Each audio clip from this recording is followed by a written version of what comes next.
വെബിനാറിൽ attend ചെയ്യുന്നവര് അതീവ ശ്രദ്ധാലുക്കളായിട്ട് ഈ പ്രോഗ്രാം മുഴുവനും ആസ്വദിക്കുമെന്നാണ് എനിക്ക് പറയാനുള്ളത്. സഖാവ് മുകുന്ദൻ 92 മെക്കാനിക്കൽ ബാച്ചിലെ ടോപ്പർ ആയിരുന്നു. ഇൻഫോസിസിൽ ഏകദേശം എൻ്റെ അറിവിൽ 15 വർഷക്കാലത്തോളം വർക്ക് ചെയ്തിരുന്നു. ഇപ്പോൾ പേഴ്സണൽ ഫിനാൻസിങ്ങിൽ ഇൻട്രസ്റ്റ് ചെയ്ത് അതിലെ ഒരു അഡ്വൈസറായിട്ട് വർക്ക് ചെയ്ത ഒരു സ്വയം സംരംഭം തുടങ്ങിയിരിക്കുകയാണ്. അതിന്റെ ഭാഗമായിട്ട് നമ്മളെ സഹായിക്കാൻ വേണ്ടി മുകുന്ദന്റെ ജീവിതാനുഭവത്തിൽ നിന്നുള്ള അറിവുകൾ നമ്മൾക്ക് പകരുന്ന ഒരു സീരീസ് ആണ്. ഞാൻ അതിന്റെ ഉള്ളടക്കത്തിലേക്ക് കടക്കുന്നില്ല. ശ്രീ മുകുന്ദനെ ഈ പ്രോഗ്രാം തുടങ്ങുവാനായി ക്ഷണിക്കുന്നു. താങ്ക്സ് റിജു. ഞാൻ സ്ക്രീൻ ഷെയർ ചെയ്യാം.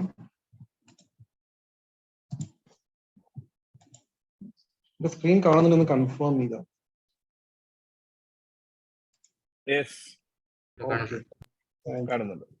കാണുന്നുണ്ട്. Thank you. സോ ഞാൻ ഇതിന്റെ പേര് കൊടുത്ത പേഴ്സണൽ ഫിനാൻസ് ഫോർ പ്രൊഫഷണൽസ് ആണ്. മിക്കവാറും നമ്മൾ എല്ലാവരും വർക്ക് ചെയ്യുന്നതും അല്ലെങ്കിൽ വർക്ക് ചെയ്തവരും ആയതുകൊണ്ട് അതുകൊണ്ടാണ് അങ്ങനെ ഒരു പേര് കൊടുത്തത്. It's not anything significant different if somebody else wants to do it also. Before start ചെയ്യുന്ന മുന്നേ പൊതുവെ ഇനി ഫിനാൻഷ്യൽ ആര് സംസാരിക്കുകയാണെങ്കിലും അല്ലെങ്കിൽ ആര് അതിനൊരു അഭിപ്രായം പറയുകയാണെങ്കിലും ഒരു ഡിസ്ക്ലൈമർ ചെയ്യണം എന്നാണ് റൂള്, നിയമം. ഡിസ്ക്ലൈമർ എന്റെ പേഴ്സണലായിട്ട് ഞാനിതുവരെ എന്താ പറയാ, ഞാനൊരു സർട്ടിഫൈഡ് ആളൊന്നല്ല. ഞാൻ I not got certified in India. SEBI has to certify a financial advisor. So ഞാൻ സർട്ടിഫൈഡ് ഒന്നുമല്ല. പക്ഷെ ഞാൻ എൻ്റെ ഒരു കഥ ഒരു 1-2 മിനിറ്റ് പറയാം. So that will give you some confidence why I am doing this. ഞാന് ഒരു 2001 സമയത്തിലാണ് എനിക്ക് ഇതുമായിട്ടൊരു എന്താ പറയാ IT അല്ലെങ്കിൽ സ്റ്റോക്ക് മാർക്കറ്റ് അങ്ങനെയൊക്കെ ഒരു ചെറിയൊരു എക്സ്പോഷർ കിട്ടിയത്. ഞാൻ ഇൻഫോസിൽ ഉള്ളപ്പോൾ അവിടെ നിന്ന് ചെറുതായിട്ട് ഈ സോപ്പുകളൊക്കെ കിട്ടിയപ്പോൾ അങ്ങനെയാണ് തുടങ്ങിയത്. പക്ഷെ first 5-6 Kollam it was A black box എന്ന് പറഞ്ഞാൽ വർഷത്തിൽ എപ്പോഴും ഒരിക്കൽ ഒരു കുറച്ച് സ്റ്റോക്ക് കിട്ടും. അത് നേരെ ഡിമാറ്റ് അക്കൗണ്ട് പോവും. പിന്നെ എന്താ ചെയ്യാന്ന് ഒരു പിടിയില്ല. വെക്കണോ വാങ്ങിക്കണോ എന്നുള്ള ഒരു പിടിയില്ല. കുറെ പേര് കുറെ കാര്യങ്ങൾ പറയും. സോ ലക്കിലി ഞാൻ I didn't act anything, I didn't do anything. കാരണം പൈസക്ക് അത്യാവശ്യം ഇല്ലാത്തതുകൊണ്ടൊന്നും ചെയ്തില്ല. അപ്പോൾ but later it turned out to be a blessing in disguise because that is how you do investment. That happened coincidentally or accidentally, അങ്ങനെ വേണമെങ്കിൽ പറയാം. So that is point number 1. പിന്നെ ഏകദേശം I think 2007-8 ആ സമയത്താണ് ഞാൻ ഐ കണക്റ്റഡ് രാധാകൃഷ്ണൻ, നമ്മുടെ ബാച്ചിലെ civil പാലക്കാടുള്ള കപിലോസ്തു. So രാധാകൃഷ്ണനോട് connect ചെയ്ത് പിന്നെ രാധാകൃഷ്ണൻ അപ്പോൾ UTIയുടെയും ബ്രോക്കറും പിന്നെ മ്യൂച്വൽ ഫണ്ട് അങ്ങനെയൊക്കെ തുടങ്ങി. സോ രാധാകൃഷ്ണനാണ് ആദ്യം എന്നെ ഇതിലേക്ക് എക്സ്പോഷർ തന്നത്. ഞാൻ പിന്നെ കുറെ ഡിസ്കസ് ചെയ്യായിരുന്നു. പിന്നെ ആസ് യൂഷ്വൽ എല്ലാവരും പറയുന്ന പോലെ ഞാനും പറഞ്ഞു, ഞാൻ പൈസ തരാം, നീയോ അല്ലെങ്കിൽ വേറെ ആരെങ്കിലും മാനേജ് ചെയ്തോ എന്നാണ്. ഞാൻ ആദ്യം കുറെ ദിവസമല്ല കുറെ മാസം വർഷം വരെ ഞാൻ ട്രൈ ചെയ്തത്. പക്ഷെ അതൊന്നും നടന്നില്ല. And that's the right thing. Because പൈസ വാങ്ങിക്കുന്നത് എളുപ്പമാണ്, പക്ഷെ പൈസ അത് കളയുന്നത് അത്ര എളുപ്പമാണ്. സോ അത് നടന്നില്ല. അപ്പൊ സോ കുറച്ച് വോളിയം ഒന്ന് കൂട്ടാൻ പറ്റുമെന്ന് പറയണ്ട്. ചിലരുടെ കമന്റ് വരുന്നുണ്ട്, വോളിയം ഈസ് ലോ എന്ന് പറയുന്നത്. Okay, fine. I will try to be a little louder.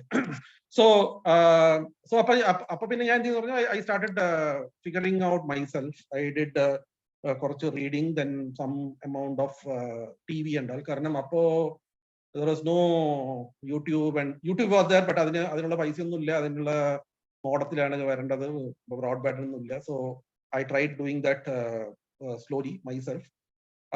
പക്ഷെ it took some time. It took quite a while. It went on till 2012-13 ആ സമയം വരെ പോയി. Then I kind of figured out the basics. But coincidentally then I realized that ചിലതൊക്കെ ശരി ചെയ്തിരുന്നു. അതുകൊണ്ട് by 2015 if I look at my plan, ഞാനത് structured ആയിട്ടൊന്നും അല്ല ചെയ്തത്. I didn't do anything in a detail or a classical way. എനിക്ക് തോന്നിയ പോലെ ഞാൻ ചെയ്തു. But by 2015, by around mid-40s and 45-46 ആ സമയം ആകുമ്പോഴേക്കും I figured out that I have enough money to kind of call it a day from a formal job. അപ്പോൾ then it was more of കൂടുതൽ ലേണിംഗ് ആയിരുന്നു. കാരണം obviously if you leave your job, then what to do, right? So I continued with my job, but at the same time then the internet and all those things came in. So it was much more easier to learn all those things. പക്ഷെ പാരലി 2-3 കാര്യങ്ങൾ നടന്നു. ഒന്ന്, once you have little bit of money in your accounts, in DMAT, in your SIP, sorry, in your mutual funds and bank and all, lot of financial people will start calling you or coming to you. അപ്പൊ ഞാൻ അവരോടൊക്കെ സംസാരിച്ചപ്പോ I found 2 major problems in the industry. The very first one was conflict of interest. അത് അങ്ങനെ പറഞ്ഞാൽ വളരെ simple ആണ്. അതായത് whoever is coming to sell you a product, അവർക്ക് നിങ്ങൾ സക്സസ് ആവണം, അതായത് ഇൻവെസ്റ്റർ സക്സസ് ആവണം എന്ന് ഒരു നിർബന്ധമില്ല. For anything you take A bank manager, അങ്ങേർക്ക് FD ഇട്ടാലും he just wants FD in his branch, that's all.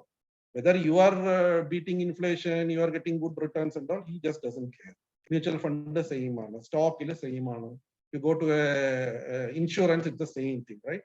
So their incentives, അവർക്ക് കിട്ടുന്ന incentives are not aligned to the incentives of an investor. So അത് കാരണം അവരെന്ത് ചെയ്യുന്നത് പറഞ്ഞാൽ they will hide lot of things. They will only tell you what you want to hear. നുണ പറയാറില്ല സാധാരണ, പക്ഷെ they will only tell you what you want to hear.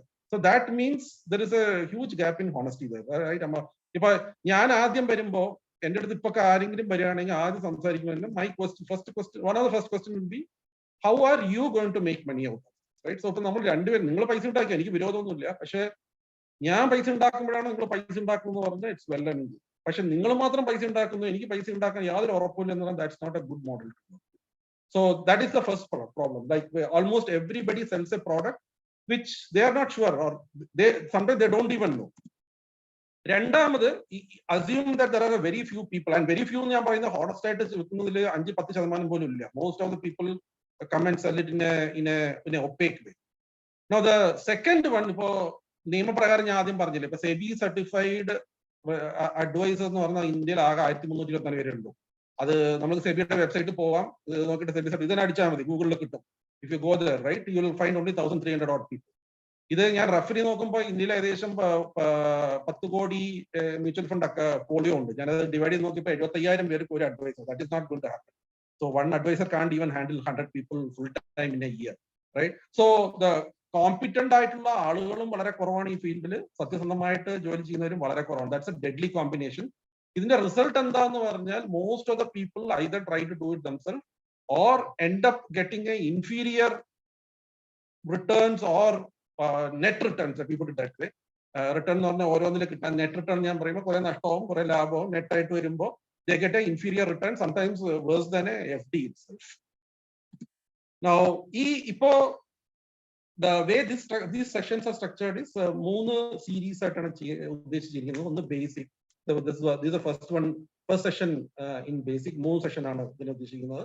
ഇന്നും അടുത്ത 2 ഞായറാഴ്ചകളിൽ. Then if that goes okay, people are interested, then we will get into a intermediate session which will be 4 sessions. ഒരാഴ്ച break കൊടുത്തിട്ട് then we'll have 4 sessions, and if that also goes well, then we will look at an advanced one of 5 sessions. So basically ഇപ്പൊ നമ്മൾ തുടങ്ങുന്നത് 3 session ആയിട്ട് മാത്രമാണ്. So first question, should I be financially literate? ഇപ്പൊ എന്റെ അച്ഛൻ അമ്മ അല്ലെങ്കിൽ എനിക്ക് അറിയാവുന്ന മൂത്തവരും നോക്കുമ്പോൾ I don't think anybody was financially literate. അവരുടെ ജീവിതം, they still had a good life. They're decent. They're not failed in their life. So should we really have financial literacy? Now there are few things which are little different for our generation, and definitely for നമ്മുടെ മക്കൾക്കും next generation is going to be very very different.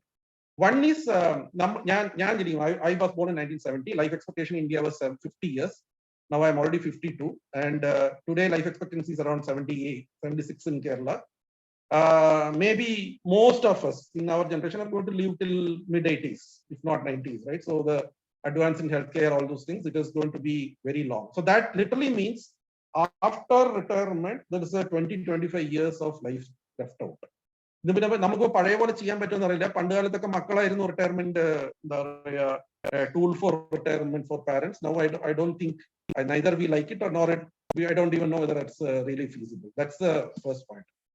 Second one, the gold and real estate, which are the investment product for our previous generation at least, has more or less stopped giving any returns in the last 10 years. The last 10 years the gold is around 6.5%, and including the last 1 month run up. It has performed well in the last 1 month. Including that, it's only 6 or 6.5%. Real estate depends. If you are lucky, if you have bought it in some very good area, you would have got something in double digits. Otherwise, generally it is in low single digits. And a friend, and he bought it in 2014 in Bangalore.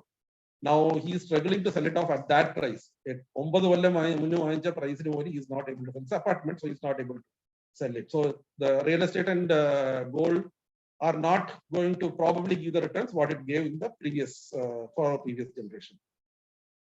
Next one is India is becoming more and more digital in the sense fund physical assets ആയിരുന്നു എല്ലാവരും വെച്ചോണ്ടത്, including gold and real estate. It was all physical assets.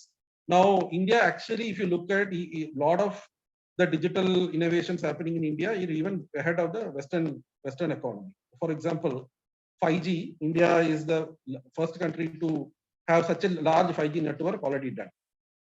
India, a lot of you may be following, they are calling something called DPA and DPG, digital products infrastructure, so or goods, Aadhaar to UPI to all of things which are way ahead of the rest of the world, right?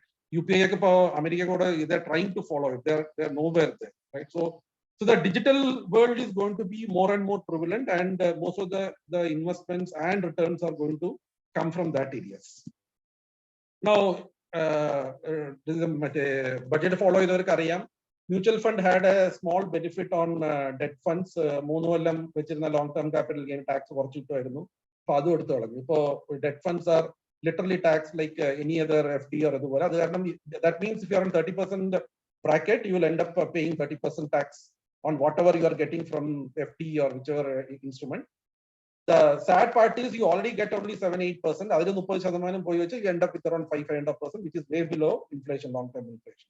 So if you are only depending on a debt instrument, and debt എന്താണെന്ന് ഞാൻ പിന്നീട് പറയാം, which is classically for us dummy ആയിട്ട് FD എടുത്തോളൂ. FD is a debt instrument.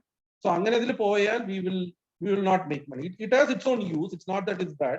It's അതിൻ്റെതായ use ഉണ്ട്, പക്ഷേ we can't completely rely on debt to make money. Last one is especially in India, financial advisory there is not enough importance given. ഞാൻ വളരെ simple data പറയാം. One of the clients I have, he has put 25 lakhs in a PMS. ഇപ്പോൾ പുള്ളി കിട്ടിയിരിക്കുന്ന 7% return ആണ്. കഴിഞ്ഞ 6 കൊല്ലം കൊണ്ട് അവര് ഫീസ് ആയിട്ട് മാത്രം 10 ലക്ഷം രൂപ എടുത്തിരിക്കും. So people go and give for a very meager.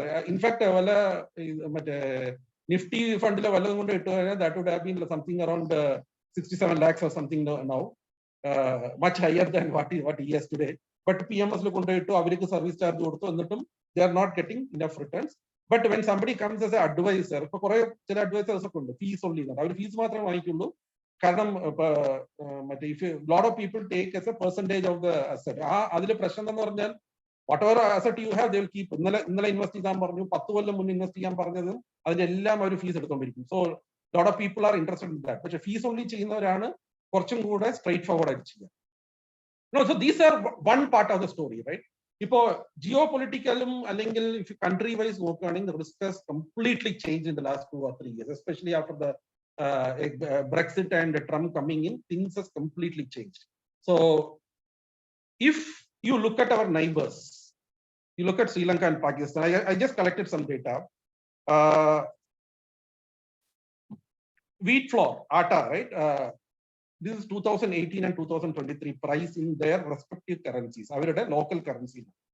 ഇന്ത്യയിൽ നമ്മൾ കുറെ കരയാറുണ്ട്, lot of price increase, inflation എന്നൊക്കെ പറഞ്ഞാൽ. But then just try to compare. In India, 26 rupees has become 35 rupees for 1 kg of wheat flour, which is around 30% increase in 5 years. Pakistan, it has increased 500%. Sri Lanka also, it has increased by 500%. Sunflower oil, India more than double. Pakistan, it is probably 350% or something. Sri Lanka, it is probably 500%. India, petrol, 80 to 106, maybe around 30%. Pakistan, 3 times, 300%. Sri Lanka, probably around 4 times, right? So, in the pattern, if you look globally, all green countries are the countries which don't have a loan with the IMF. Everybody else, whatever, almost whole of Africa, all our neighbors, Sri Lanka, Nepal, Bhutan, Bangladesh, Pakistan, Afghanistan, Argentina, the many countries in South America, all these people are in extreme distress. ഇപ്പൊ വേറെ IMF-ന്റെ വേറെ ഒരു കണക്കൂടുണ്ട്. As on now, ലോകത്തിലെ ഏറ്റവും കൂടുതൽ distressed ആയിട്ടുള്ള countries economically distressed ഇപ്പോഴാണ് history ലോക ഹിസ്റ്ററി തന്നെ. So what that means is more and more people are going into poverty, and because they are going into poverty, ഞാൻ ഇന്നൊരു article കേൾക്കായിരുന്നു, Argentina's inflation is 102% this month, last month. In March, their inflation is 102%. So if anything, so if you look, if you closely track Pakistan or Sri Lanka, right, 3 or 4 years of rule changed the whole country. They were doing okay kind of thing, but everything collapsed within 3 to 4 years. What that means is ഒരു കൊല്ലം ഒരു 40% 50% inflation വന്നു വെച്ചാൽ, ഞാൻ ഇപ്പൊ ഇതിന് മുന്നിൽ കാണിച്ച പോലെ ഈ പ്രൈസ് എന്ന് പറയുന്ന സാധനം it will go out of, it will B uncontrollable. And even if we do a little bit of savings and put it in some place to grow in a normal way like a FD and all, 1 or 2 years of this kind of price rise will completely wipe out. And we probably, I mean, if you are near retirement 55 plus and all, you will lose around 5 to 10 years of your what you call compounding. So പിന്നീട് നമുക്ക് ഒന്നും ചെയ്യാൻ പോലും പറ്റില്ല. You don't have time to do anything after that, right? Situation will be so bad. Younger people will have some time to work for maybe 2-3 more years and then adjust and cut some cost, all those things. But if you are nearing the retirement, then the situation will be really bad. Now there are more complications. Inflation globally വളരെ കൂടുതലാണ്. What happens? So India actually inflation is not bad. 6.5% is not a bad inflation. India normally runs around in that range. But problem is India imports more than say $700 billion worth of material every year. Adil inflation koodiyal, we have to pay for that, and it directly will hit us, right? So ortho inflation koodiyalaanengil, we also will buy inflation along with that. So we cannot escape from that. Obviously war and sanctions are adding to that price koodi. Food inflation തന്നെ ഏകദേശം double ആയി വാറിന്റെ time. ഇപ്പൊ കുറഞ്ഞു significantly, but food inflation across the globe went to almost double. Deglobalisation എല്ലാ കാര്യത്തിലും നടക്കുന്നുണ്ട്. So because of that what is happening is cost is going up. We don't have control in any of these things. What we have control is to how to manage our finance, assuming that some of these things may happen in the future, so that we are prepared for that. Right now, what will we discuss over these 3 series is, first, as I said, the basic one. We'll look at why we already talked, why we need financial literacy. Do we really need financial literacy, or if I don't do, what will happen? Other slide, I will take that. What is that must have financial instruments? Mutual fund, what all should we have? In the sense, can I only survive with the real estate? Can I only survive with the FD? Whatever it is, what are the must have financial instruments? Then what are the type of asset classes? എല്ലാം നമുക്ക് അറിയുന്ന തന്നെയാണ്, പക്ഷെ അതൊരു formalise ചെയ്ത് ഓരോന്നിന്റെയും റിസ്കും റിട്ടേണും അതെല്ലാം അറിയാൻ വേണ്ടിയാണ് asset classes. Asset classes is nothing but the regular ones. നമ്മുടെ debt, equity, gold, real estate, അതന്നെയാണ് asset classes. But each one has its own behaviour, its own cycle, its own risk, its own return. So അത് അറിഞ്ഞിരുന്നാലേ നമുക്കൊരു right combination നമ്മുടെ എന്താ പറയുക suited ആയിട്ട് എടുക്കാൻ പറ്റുള്ളൂ. പിന്നെ mutual fund, will do one session on mutual fund, whether they are safe, അത് എവിടെയാണ് ആ പൈസ പോകുന്നത്, അത് ഇൻവെസ്റ്റ് ചെയ്താൽ റിട്ടേൺ കിട്ടുമോ, റിസ്ക് ഉണ്ടെങ്കിൽ എത്ര റിസ്ക്, എവരിതിങ്. Then ഇത് കഴിഞ്ഞാൽ, assuming that we will get into intermediate, we will look at what is the inflation, right? Is it good or bad? For example, today everybody is cursing inflation, but if it becomes negative, is it good? It's actually not good. Negative inflation is much more harmful than positive inflation. But why, how much inflation is okay, those kind of things, and what should we do even assuming that there will be inflation in India. India will definitely have inflation around 5%, 5 plus or minus 2-3%, and then in the next 10 years, if you look at it, it will be there. So how will we find the assets which are doing better than inflation? That's the most important. Now, asset allocation strategies based on our നമുക്ക് എത്ര risk എടുക്കാൻ പറ്റും, എന്റെ മക്കൾ പഠിക്കാൻ പോകുന്നുണ്ട്, അല്ലെങ്കിൽ എന്താ പറയുക ആർക്കെങ്കിലും മെഡിക്കൽ എക്സ്പെൻസ് ഉണ്ട്, അതൊക്കെ നോക്കിയിട്ട് how do I allocate my assets in such a way that those goals can be achieved, at the same time I can grow my asset also. Now, a lot of the people invest on insurance. Insurance or investment option ആയിട്ട് പലരും എടുക്കാറുണ്ട്. We will look at that, whether it's really an investment or does it help us or does it hurt us, right? Then how do I track my investments? See, ഇതെല്ലാം ശരിയാണ്, I can do all those things. But unless I track regularly, at least once in a month, I want to see where we are. And then maybe in 3 months or 6 months, look at something and say, okay, this is doing very well, I will stay with that. This is not doing well for last 3 months, 6 months, 1 year, probably should I take some action on that? We have to measure it. So for that, we need to track it. So how do I track it? So adu nammal nokkam. Pinne advanced item. See, this will be there when you are concentrating on some asset class. For example, ഞാൻ personally 70% കൂടുതൽ equity-ലാണ്. But I am fully aware of the risk I am taking. It's not that I'm blindly putting it there. So if somebody is over concentrated on a particular asset class, you have to be very well aware of what is the risk you are taking. One asset class, equity തന്നെ പറയുകയാണെങ്കിലും there are small cap to large cap. The risk is very, very different. So I should know each and every place wherever I am putting my money, how much is the risk? Is that risk I can take?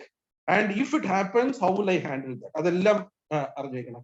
പിന്നെ optimizing the investment. And actually an example, I'll show that in the next slide. How do you optimize? So that one is, so always investment is to find the right combination between risk and returns. എത്ര risk നമുക്ക് എടുക്കാൻ പറ്റും, അതിൽ വെച്ചിട്ട് how do I maximize the returns, right? So അതിന്റെ ഒരു example ഞാൻ I will show in the next slide. എനിക്ക് ഇൻഷുറൻസിന് ആവശ്യമുണ്ടോ? പലരും പറയും ഇൻഷുറൻസ് എടുക്കണം എന്ന് പറയും. സത്യം പറഞ്ഞാൽ എല്ലാവർക്കും ഇൻഷുറൻസിന്റെ ആവശ്യമില്ല. So for example I don't need insurance. ഞാനിപ്പോ I don't have a formal job, I don't earn. Since I don't earn, there is no need actually to take insurance. Insurance is to cover a liability. നമുക്കൊരു loan ഉണ്ട്, അല്ലെങ്കിൽ എന്റെ salary വരുന്നുണ്ട്, ഞാൻ ഇല്ലെങ്കിൽ ആ സാലറിക്ക് ഒരു കോമ്പൻസേഷൻ ആയിട്ട് കുടുംബത്തിന് പോകാനാണ് നമ്മൾ insurance. Because insurance always costs some money. 0.5 to 1% of the money it will cost. So should I really take insurance? That also we will check. Then finally, we will close with if you want to do it ourselves, do it myself kind of thing, right? What will happen if I do it myself, and what will be the difference if I find an advisor? Does it really give you a break even? For example, ഞാൻ 8% return ഉണ്ടാക്കുന്ന എൻ്റെ overall portfolio, and I know that my risks are reasonable enough, and I am very comfortable with what I am doing. I am content with what I am doing. Nothing wrong. It's very good thing. Nothing to be done. But if you are not aware, for example, tracking the area, if you are not aware how well you are performing, for example, one of the customers I am working with, his overall portfolio is only financial digital portfolio is around 2 crores.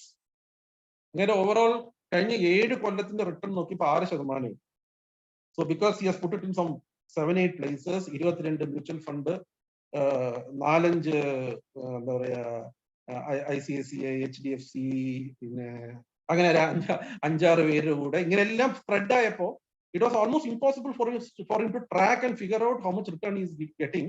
And അതിൽ തന്നെ he has paid probably around say somewhere between 10 to 15 lakhs as their charges for the last 7 years, and he has got a very inferior return, right? So does it really make sense to have a financial advisor? Can I still pay him a good amount and then create a financial plan and then still make money out of it, right? So that is the overall scope of what we are planning to do over all this 3 kind of series.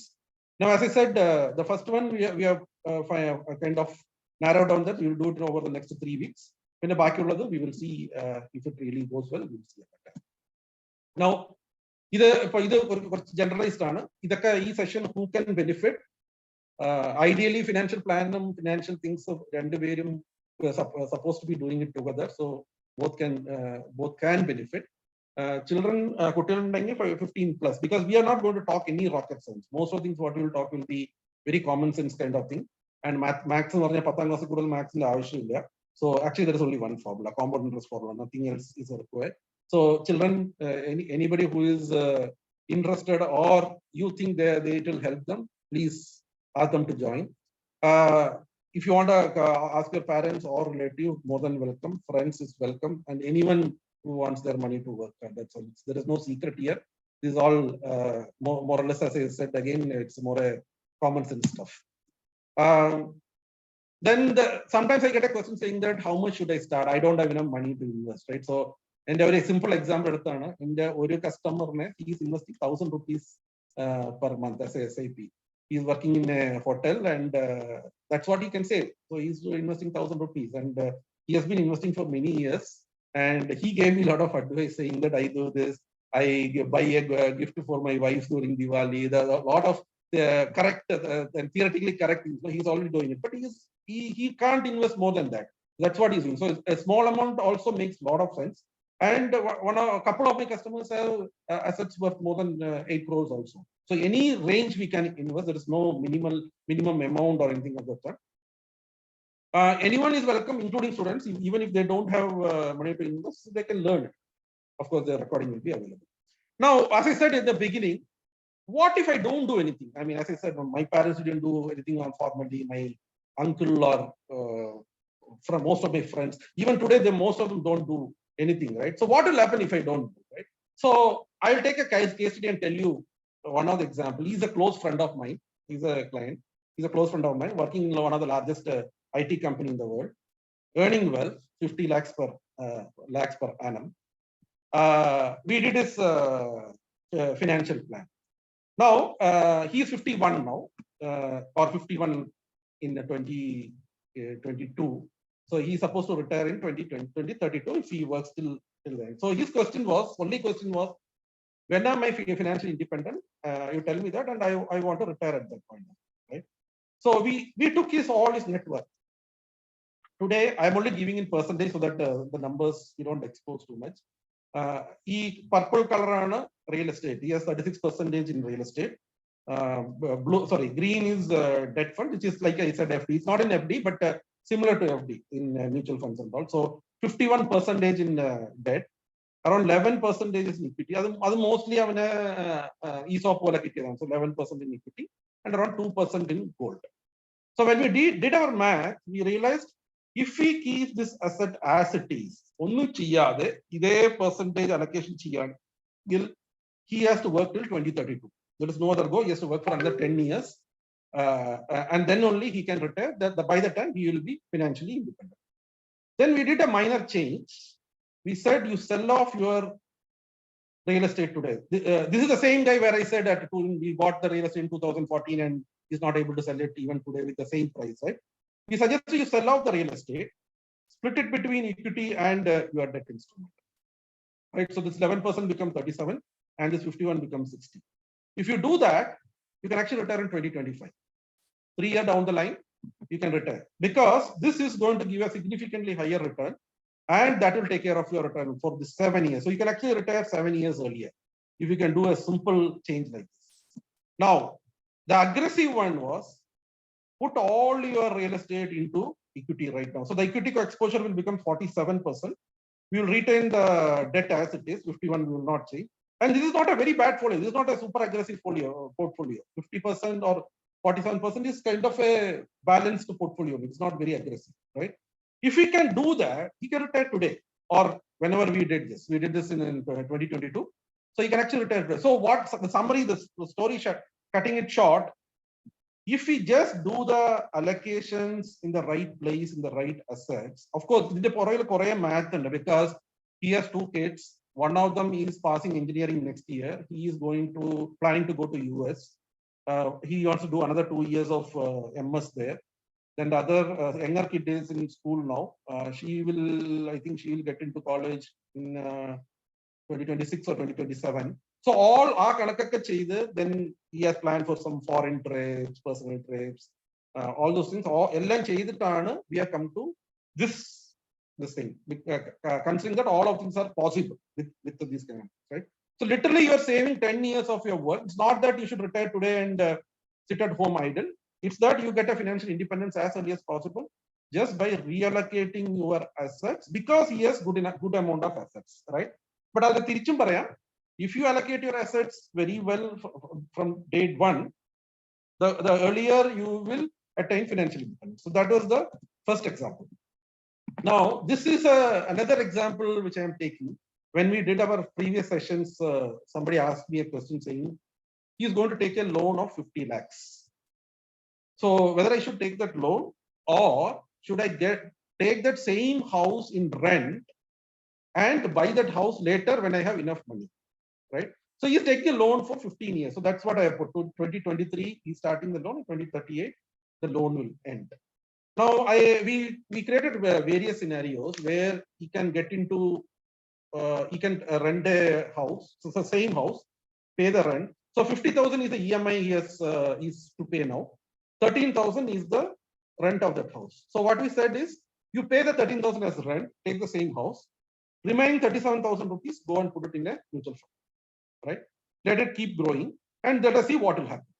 Break even is, And we took two scenarios. One is a super conservative kind of large cap, which is relatively low risk in equity, and other one is a little very aggressive kind of a small cap. What is the difference?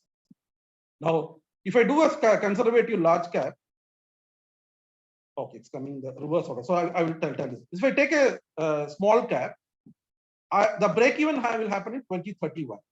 That is 8 years after I start my SIPs.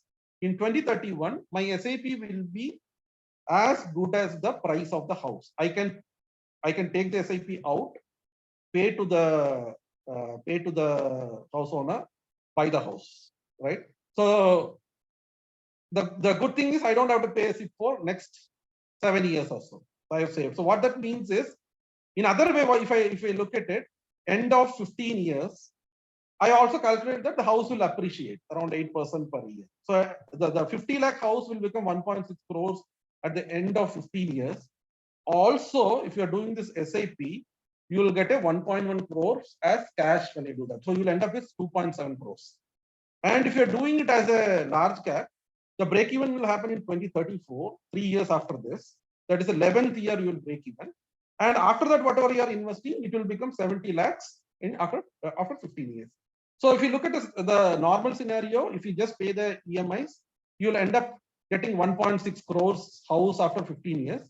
If you are paying it in this way, where you are doing a SIP and taking the house on a rent, you may invariably end up getting higher returns, and also the house you will earn at the end of the 15 years. Now, one thing, there are 2-3 things we have to note here. One is house, generally the first house is an emotional thing for a lot of people, right?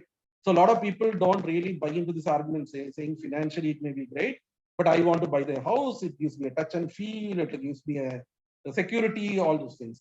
So that is an emotional thing that there's no debate on that. If somebody feels that is the right thing to do, obviously you have to do that. There is no second question on that. That's what you should do. Because end of the day, money is for enjoying. So you don't want to be fighting with all your families and parents and in-laws and all, and then putting it elsewhere. So if that is what is required, yes, please do that. But from a purely looking only from financial angle, always buying a house will be not a good solution. Preferably, if you want to buy that house, do this way.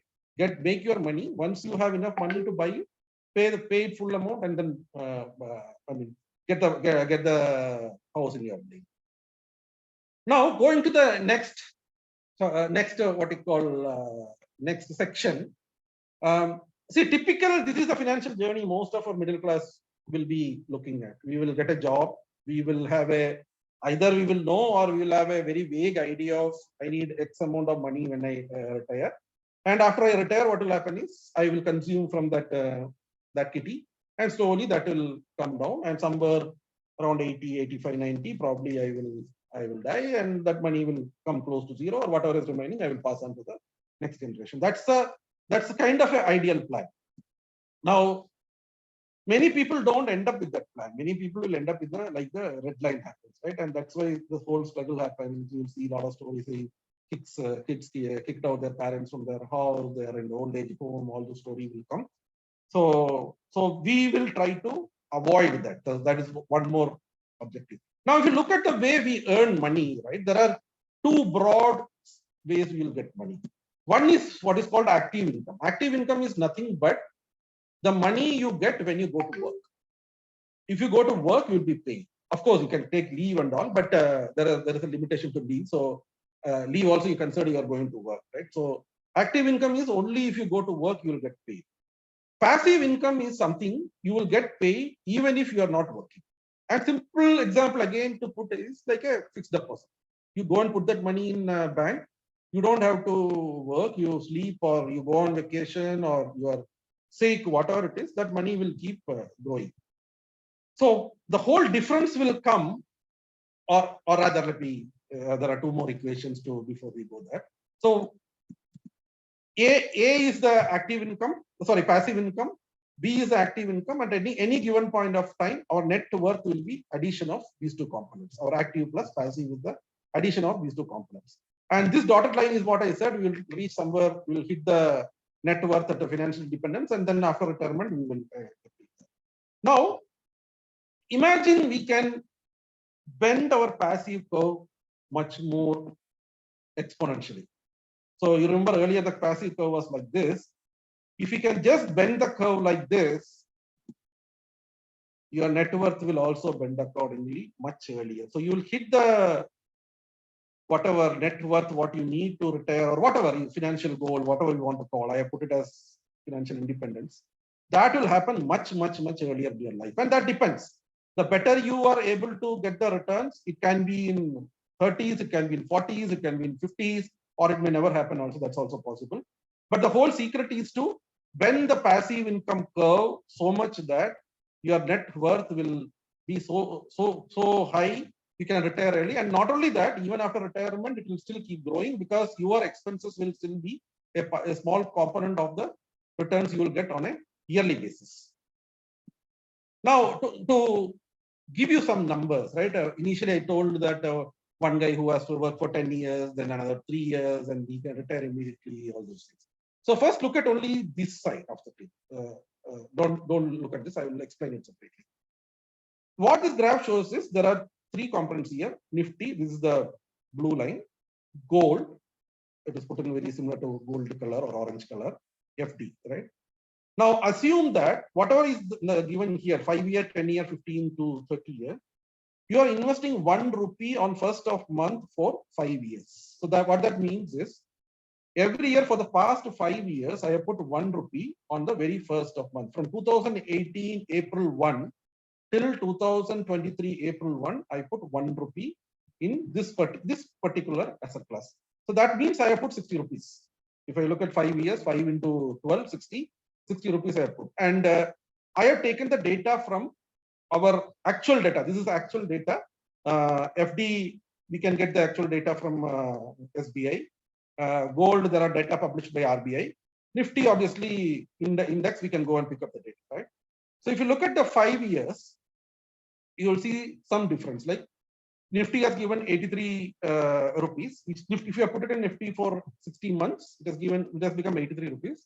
Gold has become 78, and FD or RD, because FD, this is actually not FD, this is more a RD because you are putting every month. So this is more a RD kind of concept. It is given 69 rupees. Now you see how it progresses. 10 years, 15 years, 20, 25, 30. And why did I take 30 years? There are 2 reasons for that. If you look at us, my generation, if I look, probably my generation savings number of years we could say was around 30. That's one point. Other one is if you are looking at a retirement or you are looking at you are around 50 or even 55, those kind of things, you have another 30 years to survive, right? So that is going to be another 30 years. So that's why I took 30. There is no other reason. You can make it 20, you can make it 40 or even 50. You are in your 20s now, you can even make it 50 also. But the one major thing you should notice is gold and FT has not given any return which people think it will give. Right? It has just given almost a similar return for last 30 years. It's not 1 or 2 or 3 years because gold has a very high volatile period. In dollar terms, gold was in negative returns from 1934 to 1973. 39 years, it was in negative returns. In dollar terms, not in India, it is in dollar terms. Later on, I will explain all this is why it is in dollar terms and what is in India, etc. But gold has a very long cycle. So it's not one generation is nothing for them. So I gave the example last time. So somebody was born in say 1920 or something, right? He became 14 years in 1910. He became 24 years in 1934, and he got some money and he bought gold. Till 63 years, he never made money. He was always in minus, right? So the one whole generation didn't see gold making any money at all. It's not that gold will always go down. Gold has a very long cycle. That's all. I mean, if you're buying gold today and you are thinking that I will pass it on to the next 1 or 2 generations, then probably it will give you decent 8, 9, 10%. But if I'm thinking that I will buy it today and I will get back another 10% return in the next 5 years, maybe not. There is no assurance. It's actually more volatile than equity. Right? Now, the most important part for us from a returns perspective is equity has outperformed gold and RD in a big way. I mean, whatever time period you look at, it has always outperformed. And the moment you see a huge outperformance like this, the 30 you are seeing here, 35, 40 and all, you'll see that numbers will be humongous. You can't even imagine. This may even double. This may become like 2,000 or something. This may become 6,000 something, etc. So over a longer period of time, when the investment period is longer, definitely the equity has given a very high return. In India, and this is a global phenomenon. This is not only in India, this is a global phenomenon. There are some exceptions. So if you go to, say, Japan, it has not. So Japan stock market peaked in 1990 or so, 1989 or 90, and for 30 years it has not gone anywhere near that. You go to some other countries like Russia and all, it is in much bad shape. You go to Brazil, it's again in bad shape. I think that they hit peak in 2006 or 7, and then they almost crossed that in 2022, but they already had a very high number in 2007 itself, right? So they've not done much after that. So there are, I mean, it can be basically because of political reasons also. But India has a reasonable stability as from a politics and the economic side. So it's likely that India will continue to do what they're doing right now for a foreseeable future. Now looking at the right side table, this is what this is simple. What would have happened if I invested once 5 years back? I put one investment, say 1 rupee, 10 rupee, 100 rupee, whatever it is, 5 years back, and what would have happened now? So if it was in Nifty, it would have become 1.9 times, so almost 2 times, and other numbers you can read, right? So if I look at 30-year period, if I put 1 rupee 30 years back, it would have become 33 rupees, and others are become 9.79 and 7.1. So why I have taken inflation here is all these numbers you are seeing returns, inflation acts against them. So you have to look at subtracting inflation with these things. That's the real number you will get in your hand. Your buying power will be that. So that literally means if gold has given 9.7% and inflation is 7.1, your growth, actual growth has been only 2.6%. And RD is 9 and this is 7.1. Your actual growth is only 1.9%. And one word of caution, all this RD, FD and all, I have taken pre-tax. So most of us in this call will be paying tax, and these things will be further 10, 20, 30% lesser than that. If you are in the 30% tax bracket, this 9% will become minus 2.7, so it will give you 5.3 or something like that. So that's 6.3%. Yeah, 6.3%, right? So you are already negative. So FD that way is not a return, a high return instrument. Now, what should I do? I mean, assuming that I will take a next step in doing something in my personal finance side, what should I do? Obviously, I should have some saving. That is the first thing I should do. And saving, when we generally ask people, they'll give a definition of saving is income minus expenses. Right from Warren Buffett, they just change the formula a little bit, tweak it and say, expension should be fixed as income minus savings. So the first thing you should do is decide the saving, how much you want, and then expense will follow. Of course, when you do this initial 2-3 months, it will be challenge, difficult, you'll struggle and all. But generally, I have seen most of the people who decide this will figure out a much higher number as saving rather than following this formula. And then once they get into that groove, they will continue. The very emergencies part you have to do, even if you don't have a financial plan, is to first create an emergency fund. And that's very simple. You keep in either in liquid cash or in a savings account or even a FD is also fine. Around 6 to 9 months of your expenses, our monthly expenses. So if you're spending say 20, 30, 40,000 rupees in a month, multiply that by preferably by 9.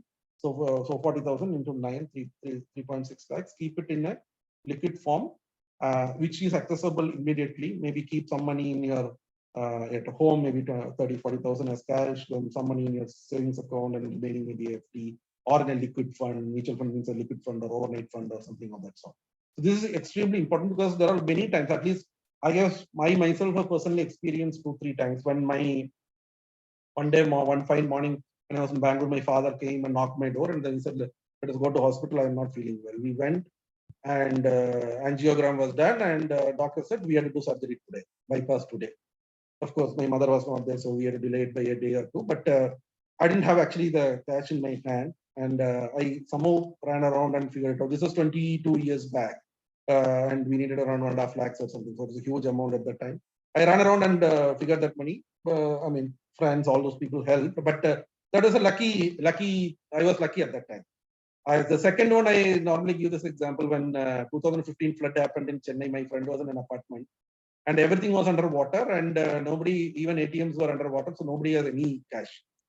Being IT guys, most of them were using digital payment, credit cards, all those things, right? Then they found it difficult to even buy groceries or even milk for their kids and those kind of things. And this guy had around 50,000 rupees as cash in smaller denomination, 50s and 100s at his home. He actually distributed to the whole apartment and they survived because of that. So there are, I can give you at least 2, 3, 4 such examples which I have, my friends or I myself have experienced. And there are people who have lost a job. They took 2, 3 months to find their job. Literally what happens for them is their EMIs get stuck. And if you don't pay EMI for 2 or 3 months, that gets into bad loan. And then it is a much tougher battle to fight than any emergency. So once we don't have a job, we don't have a medical insurance. So anything goes wrong, you have to pay from your pocket. So there are a lot of risk which comes when you are out of job or when you are temporarily out of job, whatever it is. Right? So we don't know when that will happen. So always it's recommended to have a minimum 6 months to 9 months of expenses in a liquid form. Liquid form literally means you can maximum you have to wait for a day, not beyond that. Preferably the same day, if not the next day. So if you can get the money in one day, do that and keep it in a formal place. Don't give it to a friend or don't give it to a chit fund and all. That we don't know, because when we get hit, they will also get hit. So that will be a very bad situation. Keep it in a bank or mutual fund or somewhere so that you can take it out as and when you want. Second one is the next very important one. All of us, or rather all of people who are working or people who are dependents on you should have a term plan and a health insurance. Just again, these are ballpark numbers. 10x of your annual income should be the term plan, and we will talk about this term plan and all, what does a term plan means, etc. Please do not take any insurance where you get money back from the insurer. Right? That means it's going to be inferior product, and I'll show you examples of what are they, how much do we get generally, and how do they convince us saying that is a good option, etc. Health insurance is also a must. Most of you, if you're working, you'll have health insurance from your employer, but that may not be really sufficient, and especially when I said the situations where you are about to retire, because when you're retiring or you decide to retire early, and if you go and start your own personal health insurance, they will have all what a cool-off period for many diseases, 3-4 years. So if you have a personal health insurance plan, even if you retire early or if you are retiring in the normal period also, that will not happen. The cool-off would have already gone through. There are some exceptions. Some of the companies allow you to carry forward the same health insurance what you have in the official as an official capacity. If that is happening, it is well and good. Otherwise, this will happen. More important is, mostly, at least I have seen in India, we are covered for around 5 lakhs to sometimes some few companies allow to 10 lakhs and all. But this is generally okay for more than 99% of the cases. But I also have seen few cases where the expenses go way beyond 10 lakhs. There are, if you go for an organ transplant and all, it goes close to 40-50 lakhs and all. So there is a very simple product available called a top up for this, and that is actually cheaper than the health insurance what we normally pay, and that can easily start at 50 lakhs to 1 crore also. So that is something which all of us should have. So these two, we don't even need a financial planner, financial advisor, all those things. But you will need to understand few things which we will go through in the next 2 or 3 sessions. Now, if once you cross this, assuming that you are still in the early phases, you should get a financial plan done with the help of a financial advisor, and that is a kind of a whole what you call retiring till after your retirement until you are dead kind of things. You plan for every goal, your retirements, to your kids' education, to their wedding, to your travels, to constructing a house, to car, to anything, whatever happens, whatever is, we can plan that. Of course, there will be 1 or 2 or 3 years here and there, but you can start with a plan. And once that plan is there, you have to review it every year, saying, okay, is there any change? Then definitely there will be changes. So based on that changes, you can do minor adjustment. But the major decisions of where I should invest, how much should I invest, when I should switch. For example, equity always advises if you need the money, switch at least 3 years before that goal is there. For example, my kid is going to higher studies in 2020, say 26. I should switch the money from equity to a debt instrument today, this year, because 3 years earlier we have to switch it. Otherwise, my equity market will go up and down. And unfortunately, in 2026, the market is down. I may not have enough money to send my kid to higher education, right? So there are scientific ways of doing it. So that's why we need a formal financial plan and a financial advisor also. And finally, you have to execute whatever it is. And I also see a lot of people go till here and they don't do this part. I mean, various reasons. The systems will give you trouble. PAN card will have a different name than your name in the demat account. The bank will have a different thing. SMS will not come. So these are all experiences which I had from my clients. So a lot of reasons, and some of the people just give up. Some are in Gulf, so they don't get the SMS. All those things. So people finally give up because this is enough. So that getting that execution done is the final stuff. Now, let us look at quickly where are we? I mean, you don't have to answer this question. If you look at this pyramid, you will see this is 2017 data. Okay, they are not published a similar pyramid after that. This is a Credit Suisse Wealth Report of India. Summary is more than 92% of the people in India have a net worth only of 6.5 lakhs or less. Right? Only 0.5% of people, 0.47 plus 0.03% of people have a net worth of 65 lakhs plus. Of course, this numbers would have changed. As I said, in the last 6-7 years, this would have changed reasonably.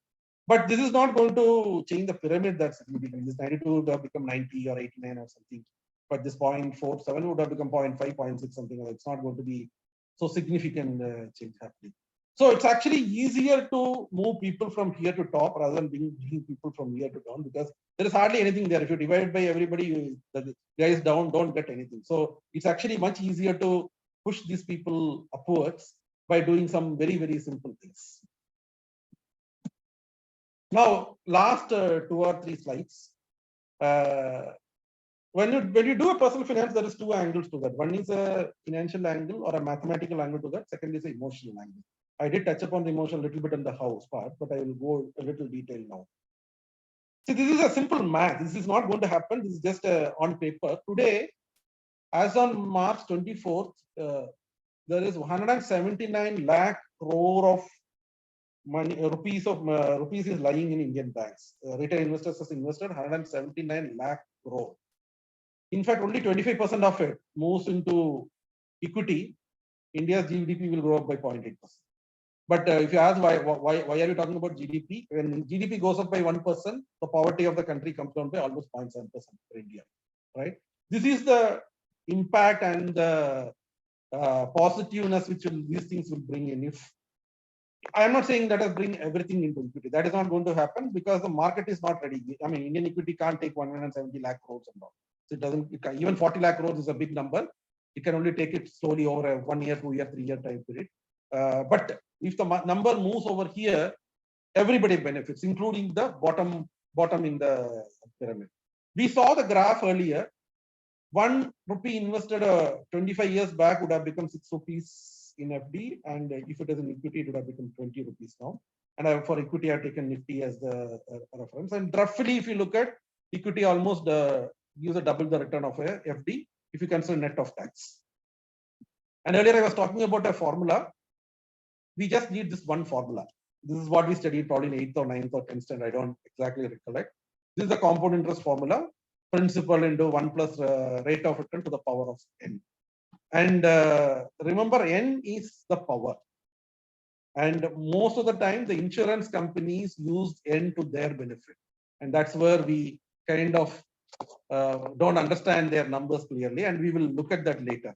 So n is very, very, very important because each time n goes up, even by 1 or 2 or 3, it's an exponential increase in the overall amount, right? And this is the only formula we have to remember. Anything comes, and I'll show you a very simple way to calculate that in Excel. We don't have to remember this formula also. They have something called XIRR in Excel. So we have to just use that.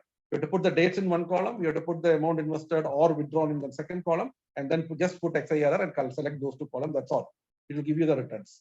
So if you do that, my guess is more than 90% of the insurance sales will not happen in India because it's all very inferior returns. Now we have another problem is a lot of people want money now. In the sense, this is a US study. This is done by a Harvard professor.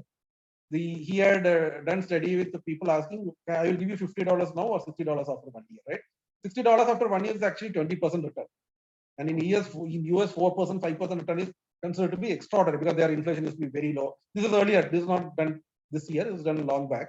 So people don't have the patience to wait. They will want now, even though they are taking a very bad deal. They don't even understand that because they don't do the math. Now, this is the insurance company's trick. They will come and tell, I will give you 2 lakh pension from next year or year next to that, right?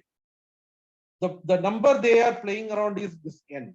With this N, they will make much more than 2 lakh and they will give you a part of it, right? So it will look like I'm getting a lot of money, but actually it won't. So that also we'll see. I mean, when you do the math, we'll show you that. Now I said the first one was financial or mathematical part, which is still easier to show you in Excels and make you understand. The second part is a tougher one, which is emotional. So there's a guy called, I mean, a lot of you will know, Yuval Harari. He's a professor in Hebrew University in Israel. He has written a book called Sapiens, which has become a bestseller in the world. And he tells one good thing about human is we can sell stories and make people believe in that, and then people will follow you. And most of the politicians do that, right? And somebody can come and tell you that I will give you 15 lakhs if you elect me to power. And a lot of people will vote to him, even though he has never done that in his life. And people can go to the other extreme end. Somebody can tell you that you go and take a plane, go and hit the building in America, you will go to heaven or something, and people go and do that, right? So this can be used, the storytelling can be used for extremely good purpose and extremely bad purpose also. So the financial guys also know this very well.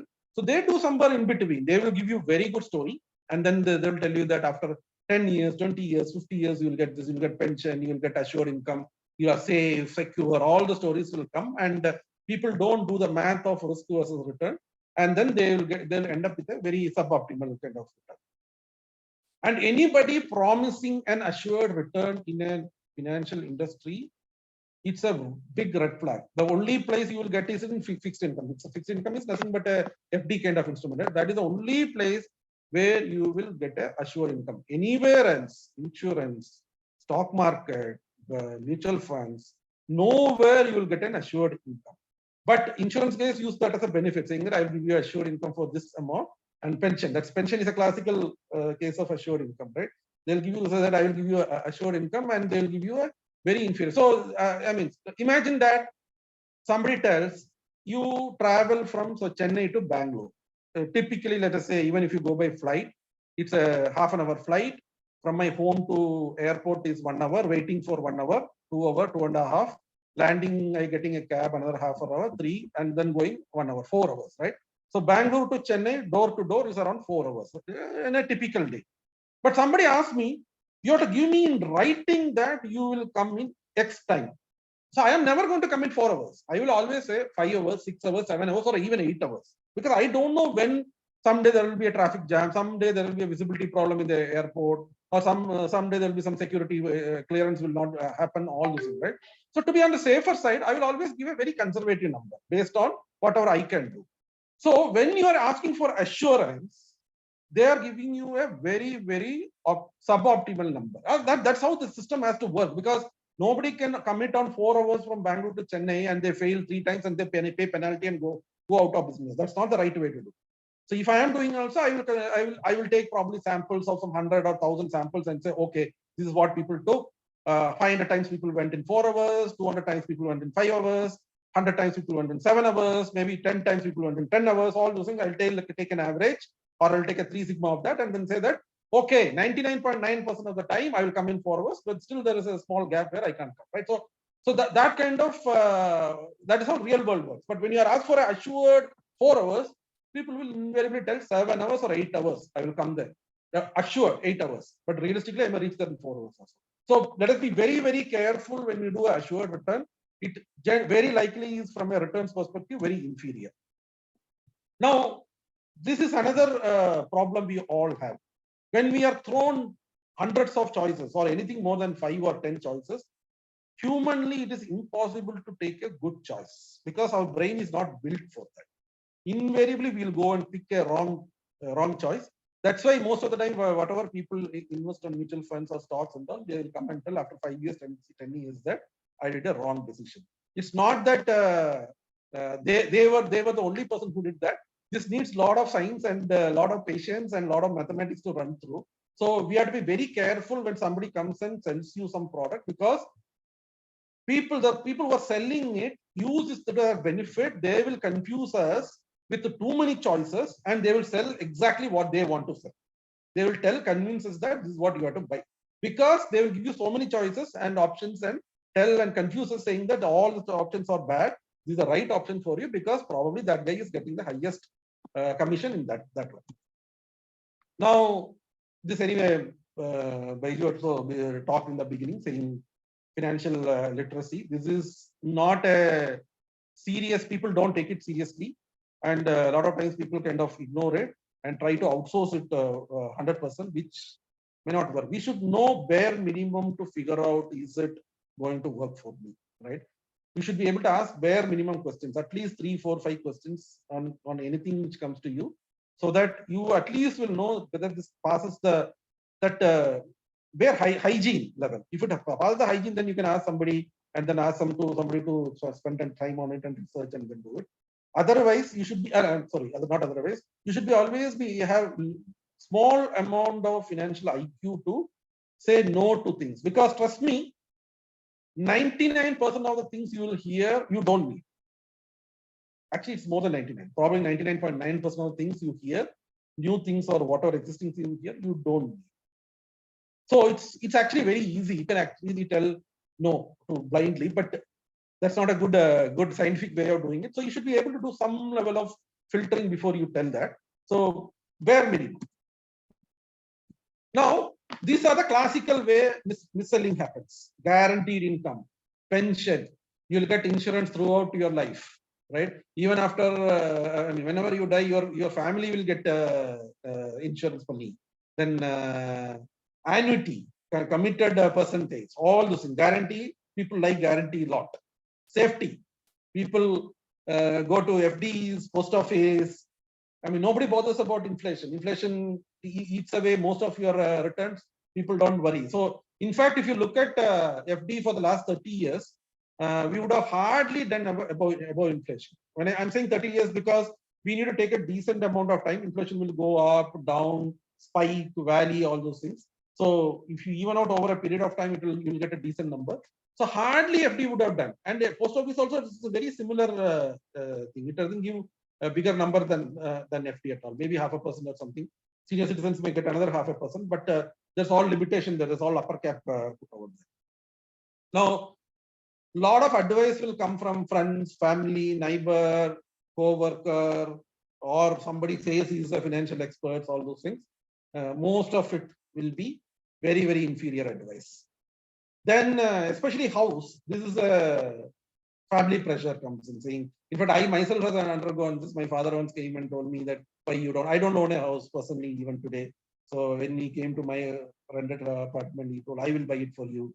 Why are you living here? So I told him the logic and all those things, but he was not convinced. But there is always pressure from the family and the society to buy houses and gold and all this kind of stuff. Then obviously herd mentality, which is a lot of us do this, somebody else, my neighbor has done, so I am also buying it, right? Or my friend has done, I am also buying it. This happens very often in offices where one person takes insurance, everybody else takes the same insurance. Then this is very famous in this half-cooked investors who say, okay, some X person bought, so I am also buying. And we don't know when the X person sold or how much he bought and all. For example, he is 10,000 crore worth of net assets and he bought 1 stock or 10 stock of, say, Adani. It has nothing in him. Somebody would have paid him 10 crores and he would have asked him to buy that 10 stocks. Everybody is telling the truth. He has bought the 10 stocks and he would have sold it next day also. That nobody will tell, right? But the news is this person has bought. So this is extremely misleading news. Now, These are the general questions. I will not go through all the questions. These are the general questions I very often hear. A universal template. I don't want to do anything. I need a template where I will go and blindly invest. Am I too late? I'm old. I'm getting old. Fill it, shut it, forget it kind of hero fund advertisement. Invest, forget and take the amount whenever I want. Are mutual fund safe? Are stock market or mutual fund gambling? We need some good investment. There is nothing called good advice. This has to be customized for every individual. There is no good advice which is good for 2 or 3 people. And if it is good for 2 or 3, it is more a coincidence. It's like I always tell it is like going to doctor. If you have a disease, I will go to the doctor. If somebody else has the same symptoms, he also will come to the doctor. Doctor may give different prescription, different medicines, right? It may not be the same thing. So it is as good as that. There is nothing called good for everybody. Same solution that may not work for everybody. Which mutual fund scheme can I buy this year? It's as good as asking every year I'm going to buy a new fund. It doesn't work that way. Is there anything best forever? There is nothing called best forever. It can change any moment of time. That's why you have to be financially literate. What is the best investment? Depends. It depends on individual, it depends on the duration, it depends on a lot of other parameters. Should I invest on stocks or real estate? There are a lot of people who has invested in real estate and made tons of money, right? It depends on your risk-taking appetite and your ability to understand the asset class itself. For example, I told you I am heavily on stocks. I hardly have any real estate. And I have my own reason. It's very opaque. It has a lot of black money. I can't sell it in pieces, all those kind of things. But that is my view. There are a lot of people who make tons and tons of money in real estate. So if you like real estate and you are an expert in real estate, you should do that. What's your view on stock market? If you ask me any such questions, I simply say I don't know. Only thing I know is India is a growing economy. I expect the stock market to go up on a consistent basis over a longer period of time, next 5, 10, 15, 20 years. But if you ask me what will happen tomorrow, after 1 month, 1 year, and all, I have no clue, absolutely no clue what will happen. It may be 5, 10, 20% up, it may be same down also. And real estate always goes up. I just gave an example. My friend's 8 years or 9 years after he bought, nothing has happened. It probably is negative. Gold, we talked. Gold last 10 years returns is 6.5. Last 20 years return is around 11.5 or something. Last 30 year return is around 12% or something. And with this budget, you have to pay 30% tax on your profit. So that you can subtract that much profit. Assuming that everything is white, you have to pay 30% tax on it. Right? Safe investment. There is nothing called safe in life. Of course, whatever you put in government money, it is the most safest, but even that can go bankrupt. Sri Lanka defaulted $53 billion of debt last year. Of course, they defaulted external debt, that is, they borrowed from others, IMF and other countries and all. They didn't default internally. But I don't know, countries can default internally also. So the thing called perfectly safe.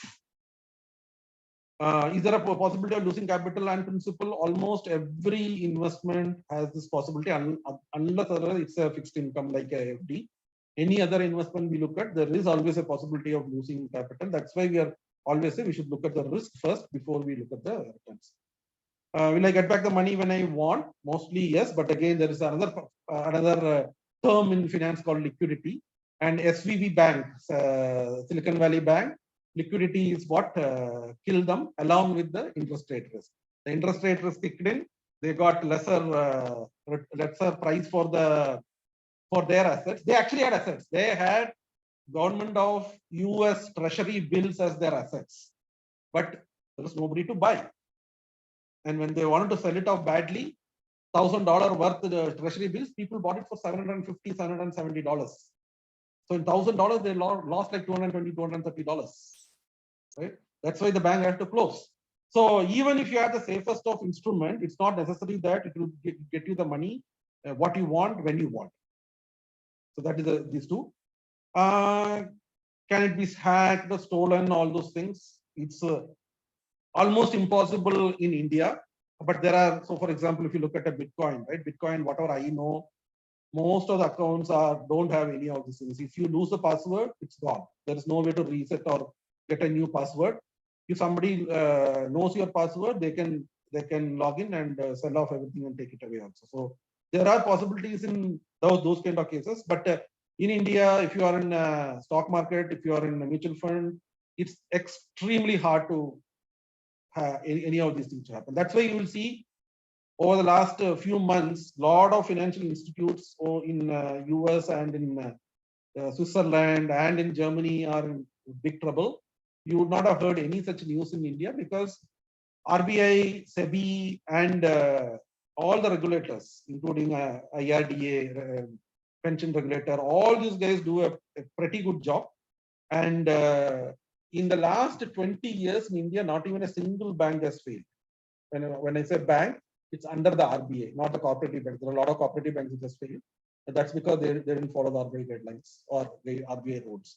So it's not even a single bank has failed, and that's a reason that's being properly monitored and regulated. That's the reason India seems to be a much safer place even compared to the Western world. Insure head, these are all high end. Sometimes we may have to do that, but that's very high end when really you are getting into a risky, very high risk. These are all today digital world. None of these things will matter. End of the day, your money will not go anywhere. Yeah, this is also pretty easy nowadays. Nowadays, everything has a nomination, demat account to mutual fund to everything has a nomination. So this is much easier to do. So coming to the last one, I didn't find too much correlation between what I earn and how much net asset I build.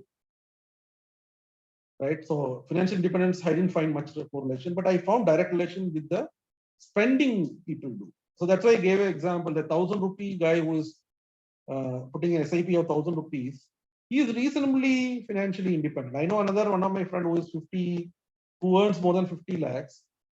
He is struggling to fund his second kid's education today. So you can earn a lot, but your expenses will decide most of your financial independence.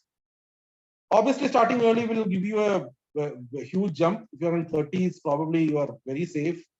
You can definitely be independent in your 50s, sometimes even in 40s. If you're starting in your 40s, need to be a little disciplined. You can't take too much of risk and play around. You have to stick to a plan. 10 to 15 years. Earliest you can do is in 10 years. Maybe worst case situation you can do in 15 years.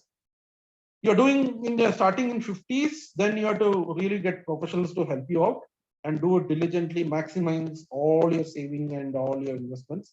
Then only you'll be able to achieve this goal. And end of the day, asset allocation and managing the risk properly are the top two parameters which will decide your net worth at the end of the day. And remember, this is what will the number of years you have been investment will definitely is on the power of the equation on compounding, so that will influence big time. But these two are the ones which you can pick and choose. So that's it from my side. Questions?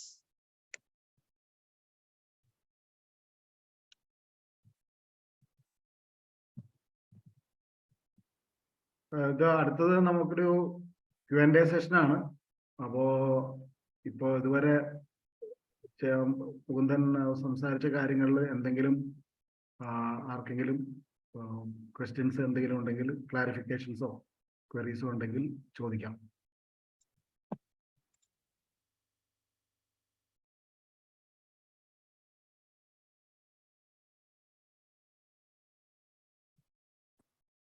ഈ different asset ക്ലാസസിന്റെ historical performance, അതിന്റെ data നമുക്ക് പല പീരിയഡ്സിൽ കിട്ടാനുള്ള source ഏതാണുള്ളത്? എന്തിന്റെയൊക്കെയാ വേണ്ടത്? അപ്പം say overall മാർക്കറ്റിന്റെ ഇപ്പം index ഒരു പാരാമീറ്റർ ആണ്. അതിന് പുറമെ ഇപ്പം സേ ഒരു മ്യൂച്വൽ ഫണ്ട് അല്ലെങ്കിൽ ഒരു index fund, comparison of different index funds, അല്ലെങ്കിൽ പിന്നെ asset classes like real estate, gold, ഇതിന്റെയൊക്കെ. See, India real estate in the data is very difficult to get. There is no formal way real estate is tracked in India. We can get some high-level data on the apartment prices in the top 15 cities or something. So, other kittan korchu budhimuttanu. You can get data on equity, you can get data on debt, you can get data on gold also. So, idoru website ഞാൻ സാധാരണ use ചെയ്യുന്നതാണ്, value research online എന്ന് പറയുന്ന website.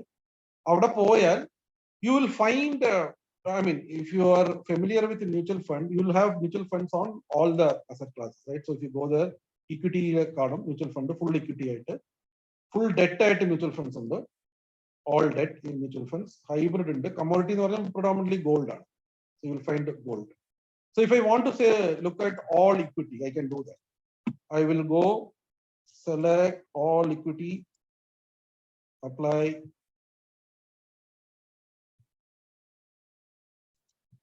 You always take regular, because direct fund so you will get only history of 10 years. So you take regular. Returns there is a long-term option. They'll allow you to download the data. Sure, thank you. So I'll just show you how the data will look like.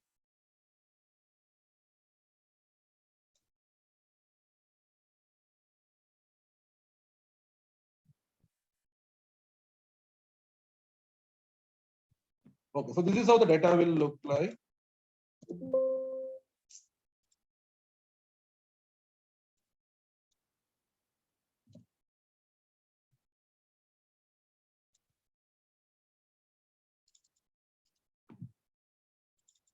So all fundum undo, fund pay. Then they have 3-year, 5-year, 10-year, 15-year, 20-year return under. They also ranked it. So for example, this category is 50 fund under.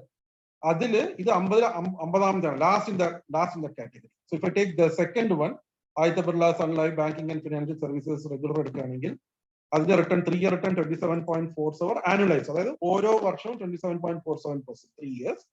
That's a category of fund, banking and financial services. 23 fund under. That's 11. So if you go to this one, Aditya Birla Life Digital India, that's 4 fund. That's 38% 3-year. Then we can sort in the Excel, you will know, you can do all this kind of sorting and also you can just say sort largest to small. Okay, wait a minute. Not do the. Okay, now if I do this too. So you will get which is the best performing fund. So quant small cap fund best performing. 65% 3 കൊല്ലം. ഏകദേശം ഒരു കൊല്ലം double ചെയ്യാണ്. Almost every year doubling for the last. Risk. Yes, absolutely.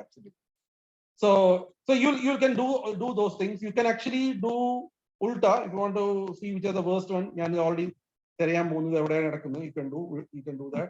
You can do it in 5 year, same thing. Same 15-20 years for a chiyam. If you want to compare only 2 or 3 of it, suppose that for any key, I'll take one of them. Okay, flexi cap, ABSL flexi cap. It will give details about that fund in detail, and there is a peer comparison option. I can add whatever I want. So I will by default HDFC, Parag Parikh, UTI, Franklin, and for example, I will give ICICI.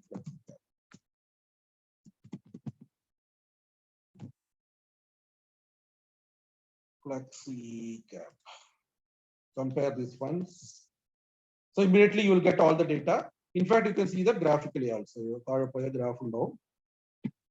You can see 1 year, 3 year, 5 year, 10 year.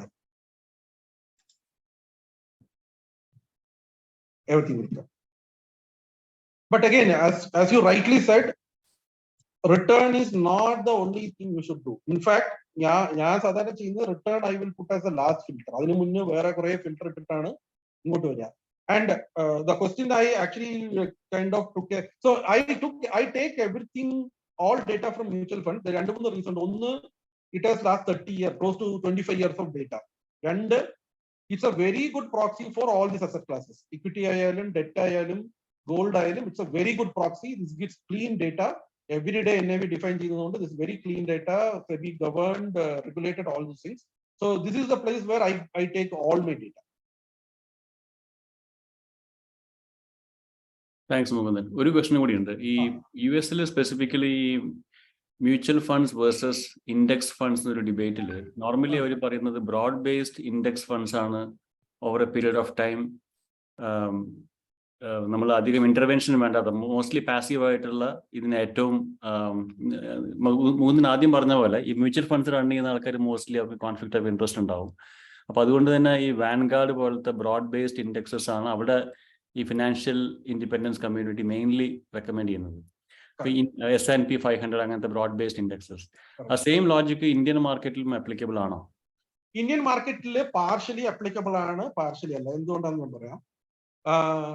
ഒരു 4-5 കൊല്ലം മുന്നേ ഇന്ത്യയിലെ SEBI came out with classification of mutual fund. For example, large cap, mid cap, flexi cap, small cap എന്നൊക്കെ പറഞ്ഞിട്ട്. അതിനു മുന്നേ fund house ഒക്കെ അവർക്ക് തോന്നിയ പേര് കൊടുക്കും. ബ്ലൂ ചിപ്പ് ഫണ്ട് എന്ന് പറഞ്ഞൊരു പേര് കൊടുത്തിട്ട് അതിന് മുഴുവൻ മിഡ് ക്യാപ്പ് ആയിരിക്കും. എന്നിട്ട് അതിന്റെ പെർഫോമൻസ് ഭയങ്കരമായിരിക്കും. വേറെ ഒരാള് ഭയങ്കര മാന്യമായിട്ടൊരു blue chip fund with large cap ഉണ്ടാക്കുന്നതിന്റെ പെർഫോമൻസ് മോശമായിരിക്കും. അപ്പോൾ ഒരു ഇൻവെസ്റ്റർ പോയി കമ്പയർ ചെയ്യുന്നത് blue chip with blue chip ആണ്. പക്ഷേ they are not same category. അപ്പൊ സെബി എന്ത് പറഞ്ഞു എന്ന് പറഞ്ഞാൽ they said you have to have certain classifications. Large ക്യാപ്പിൽ ഒരു ഫണ്ടേ പാടുള്ളൂ, മിഡ് ക്യാപ്പിൽ ഒന്നേ പാടുള്ളൂ, ഫ്ലെക്സി ക്യാപ്പിൽ ഒന്നേ പാടുള്ളൂ, മൾട്ടി ക്യാപ്പിൽ ഒന്നേ പാടുള്ളൂ എന്നിട്ട് സെബി കൊണ്ടുവന്നു. ഇത് കൊണ്ടുവന്നത് ആക്ച്വലി നല്ലതാണ്. I mean from A investor perspective it is very good that they don't get cheated. But it did a different damage in one area. Large cap എടുക്കുകയാണെങ്കിൽ by definition the large cap in India is top 100 funds or top 100 stocks. Now ഇപ്പോൾ ഒരു large cap even including index എടുക്കുകയാണെങ്കിൽ തന്നെ Nifty index എടുക്കുകയാണെങ്കിൽ തന്നെ they will have around 50 to 60 stocks. അപ്പൊ അതിന് diversify completely ചെയ്യുക എന്ന് പറഞ്ഞത് വളരെ ബുദ്ധിമുട്ടാണ്. So if you look in India in the last 3 years or 5 years, large capല് mostly index funds do well. But when you go down, when you go to a small cap or a mid cap, generally a lot of actively managed funds do well, better than the index funds. So, I mean, if I remember correctly, large cap, 75% of the funds were doing, or only 25% of the funds were doing better than index fund, whereas in mid and small caps, majority of the funds were doing better than index funds. Got it. Thank you. And in India, mid cap and small cap indexes are also not very well defined. Yeah, one is very simple example കാണിച്ചു തരാം.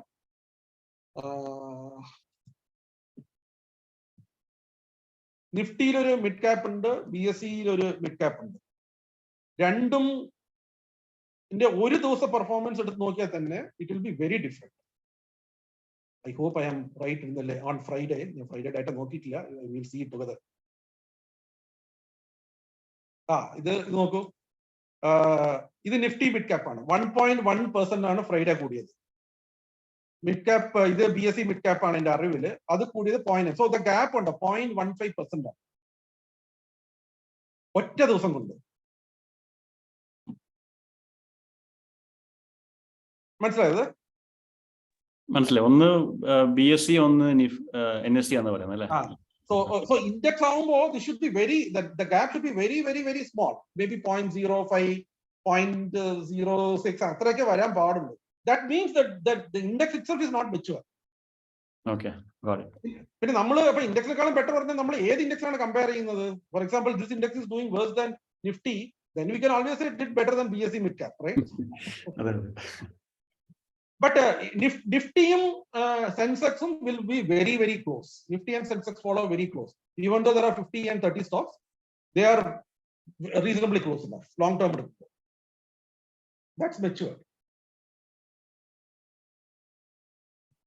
Thank you. Welcome. ഞാൻ ഒരു question ചോദിക്കുകയാണ്. വളരെ basic എന്ന് വെച്ച് കഴിഞ്ഞാൽ ഇപ്പൊ നമ്മളിപ്പോ നിഫ്റ്റി ഇൻഡെക്സ് ഫണ്ടും പറഞ്ഞ് സംസാരിച്ചല്ലോ. പലർക്കും ഇപ്പൊ എനിക്ക് കൃത്യമായ ഒരു ക്ലാരിറ്റി ഇല്ല. What is index fund, what is mid cap, what is large cap എന്നതിനെ അതിനെ കുറിച്ച് ഒരു ചെറിയൊരു ഐഡിയ തരുമോ? നമ്മളത് എന്തായാലും ഡീറ്റെയിൽ ആയി സംസാരിക്കുമ്പോൾ ഞാൻ വളരെ പെട്ടെന്ന് പറയാം. മ്യൂച്വൽ ഫണ്ടിൽ 2 ടൈപ്പ് ഓഫ് മ്യൂച്വൽ ഫണ്ട്സ് ഉണ്ട്. ഒന്ന് ആക്റ്റീവ്ലി മാനേജറും പിന്നെ ഒന്ന് പാസീവ്ലി മാനേജറും. ആക്റ്റീവ്ലി മാനേജ് എന്ന് പറഞ്ഞാൽ വളരെ സിമ്പിൾ ആണ്. ഞാൻ ഒരു ഫണ്ട് മാനേജർ ആണെങ്കിൽ ഞാൻ ഡിസൈഡ് ചെയ്യും ആ ഫണ്ടിൽ എന്തൊക്കെ സ്റ്റോക്ക് വേണം. അപ്പോ പക്ഷെ I have to follow SEBI guidelines. For example SEBI പറഞ്ഞിട്ടുണ്ട്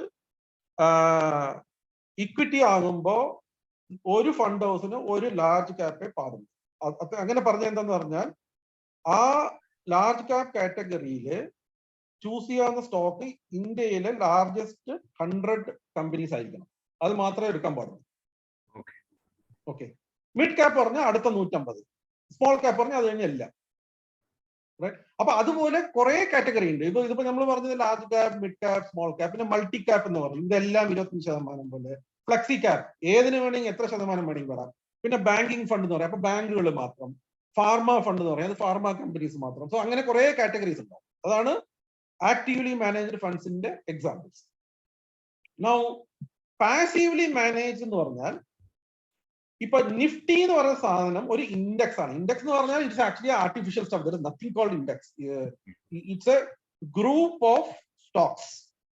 അപ്പോ അത് എങ്ങനെയാണ് അത് ആ ഗ്രൂപ്പ് ഡിസൈഡ് ചെയ്യുന്നതെന്ന് പറഞ്ഞിട്ട് മറ്റേ NSEയും BSEയും they will tell how they will define that group, how often they will change that group, what is the rules followed to change the group.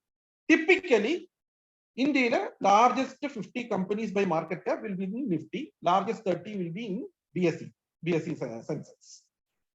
അപ്പൊ ഈ 50 നിഫ്റ്റി എടുക്കുകയാണെങ്കിൽ ഒരു ദിവസം 50 എണ്ണം ഉള്ളതിന്റെ എത്ര ശതമാനം? ഫോർ എക്സാമ്പിൾ റിലയൻസ് ഉണ്ട്, HDFC ബാങ്ക് ഉണ്ട്, TCS ഉണ്ട്, ഇൻഫോസിസ് ഉണ്ട്, HUL ഉണ്ടെന്ന് പറഞ്ഞാൽ ഇവരുടെ ഒക്കെ മാർക്കറ്റ് ക്യാപ്പ് എടുക്കുക, എല്ലാം കൂടെ ആഡ് ചെയ്യുക. That will be the denominator. ന്യൂമറേറ്ററിൽ ഇവരുടെ മാർക്കറ്റ് ക്യാപ്പ് മാത്രം. അതായത് വെയിറ്റേജ് നോക്കുക. ഇപ്പോ 100 ടോട്ടൽ വെയിറ്റ് എന്ന് പറഞ്ഞാൽ റിലയൻസ് 10, HDFC ബാങ്ക് 9, HUL 8. ഇങ്ങനെ വരുമ്പോ 10/100, that is 10%. Reliance should be 10%. അപ്പൊ ഇത് പാസീവ്ലി മാനേജ്ഡ് ആണ്. ഇത് ആരും ഒന്നും ഡിസൈഡ് ചെയ്യില്ല.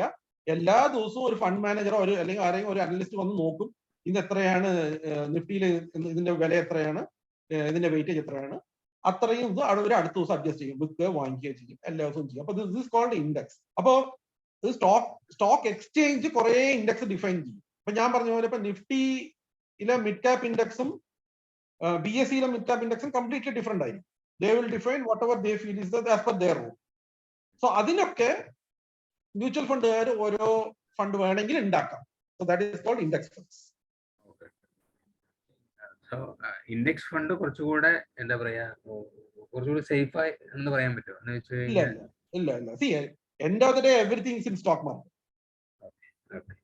See, ഇൻഡെക്സ് ഫണ്ട് എന്ന് പറയുന്നത്, so how does index happen? ഇപ്പോ നമ്മൾ നിഫ്റ്റി 50 എടുക്കുകയാണെങ്കിൽ the way index is constituted is the largest 50 എന്ന് വെക്കാം, എക്സാമ്പിൾ ആയിട്ട് വെക്കാം, ലാർജസ്റ്റ് 50. അപ്പൊ ഇതിപ്പോ നമ്മൾ പറയുന്നത്, സേ ഫോർ എക്സാമ്പിൾ നമ്മൾ എൻട്രൻസ് എഴുതുന്നു, ടോപ്പ് 100 പേർക്കാണ് കമ്പ്യൂട്ടർ സയൻസ് കിട്ടുന്നത് വെച്ചു. അപ്പൊ ബൈ ഡിഫോൾട്ട് എല്ലാരും വിചാരിക്കുക കമ്പ്യൂട്ടർ സയൻസ് ആരാണെങ്കിൽ അവൻ മിടുക്കനായിരിക്കണം, അല്ലെങ്കിൽ അവൾ മിടുക്കിയായിരിക്കണം, ജനറല്ല. So who is got a computer science in the exam is one of the best. അപ്പൊ ഇൻഡെക്സിൽ കയറണമെങ്കിൽ കുറെ പണിയെടുക്കണം. ഇന്ത്യയിൽ ലാർജസ്റ്റ് ആവണമെങ്കിൽ you have to be the best. That's a basic assumption. അത് ആവണമെന്നൊന്നുമില്ല. ഇപ്പൊ ഇൻഡെക്സിൽ കയറും 3 മാസമല്ല 6 മാസം കൊണ്ട് ഇൻഡെക്സിൽ പുറത്താക്കപ്പെടുന്ന കമ്പനീസും ഉണ്ട്. But one good thing is when somebody is not performing well in the index, that person will automatically get kicked off and the next performing best performance guy will come into the index. Whereas in actively managed, ആ fund manager ഇരുന്ന് പഠിക്കണം. അവൻ പഠിച്ചിട്ട്, for example ഒരു mutual ഫണ്ടിൽ yes bank ഉണ്ടായിരുന്നു എന്ന് വെച്ചോളൂ. 2020 യെസ് ബാങ്ക് 394 രൂപയിൽ നിന്ന് 3 രൂപയായിട്ട് പോകും. അത് ഇൻഡെക്സിലാണെങ്കിൽ ഓട്ടോമാറ്റിക്കലി അത് പുറത്തേക്ക് കാണും.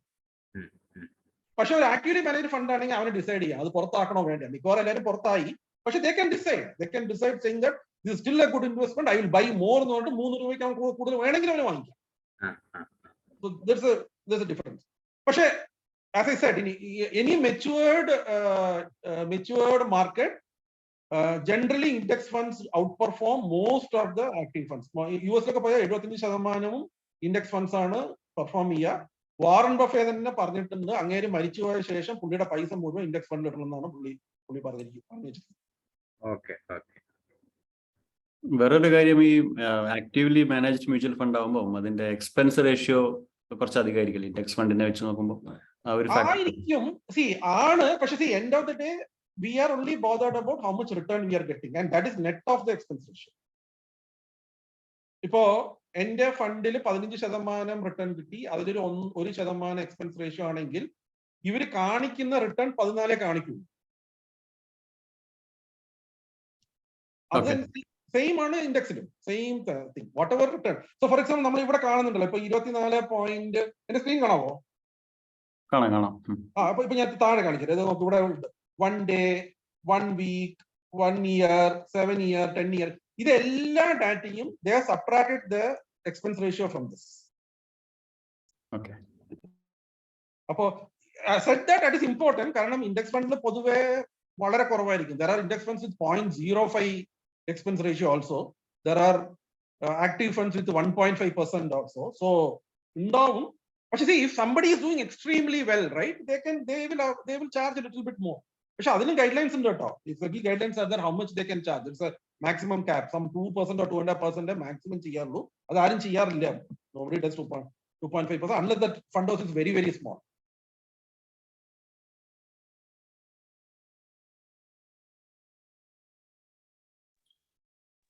മുകുന്ദായ ക്വസ്റ്റ്യൻ, അതായത് ഒരു ഫിനാൻസ് അഡ്വൈസറെ, നമ്മൾ പേഴ്സണൽ ഫിനാൻസ് അഡ്വൈസറെ സെലക്ട് ചെയ്യുമ്പോൾ നമ്മൾ ശ്രദ്ധിക്കേണ്ട മിനിമം കാര്യങ്ങൾ എന്തൊക്കെയാണ്? എന്ന് വെച്ചാൽ ഈ കോൺഫ്ലിക്ട് ഓഫ് ഇൻട്രസ്റ്റ് ഒത്തിരി ഉണ്ടാകാം. അപ്പം അവര് ശരിക്കും നമ്മളെ ഹെൽപ്പ് ചെയ്യുന്ന, അല്ലെ ഇൻഡിപെൻഡന്റ് ആയിട്ട് ചെയ്യുന്നതാണെന്ന് മനസ്സിലാക്കാനുള്ള എന്തെങ്കിലും ഒക്കെ സ്റ്റെപ്സ് ഉണ്ടോ? ഞാനതൊരു സ്ലൈഡ് തന്നെ ഉണ്ട്.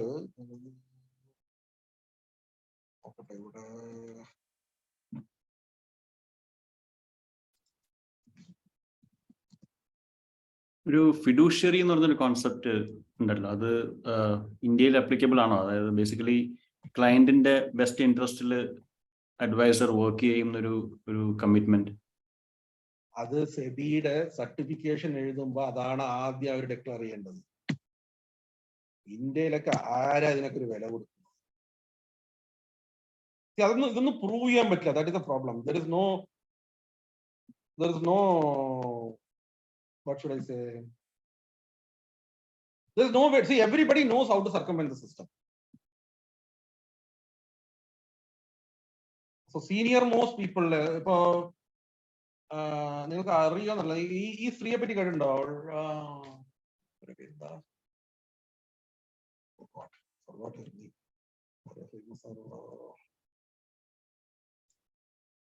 സുചിത ദലാൽ കേട്ടിട്ടുണ്ടോ?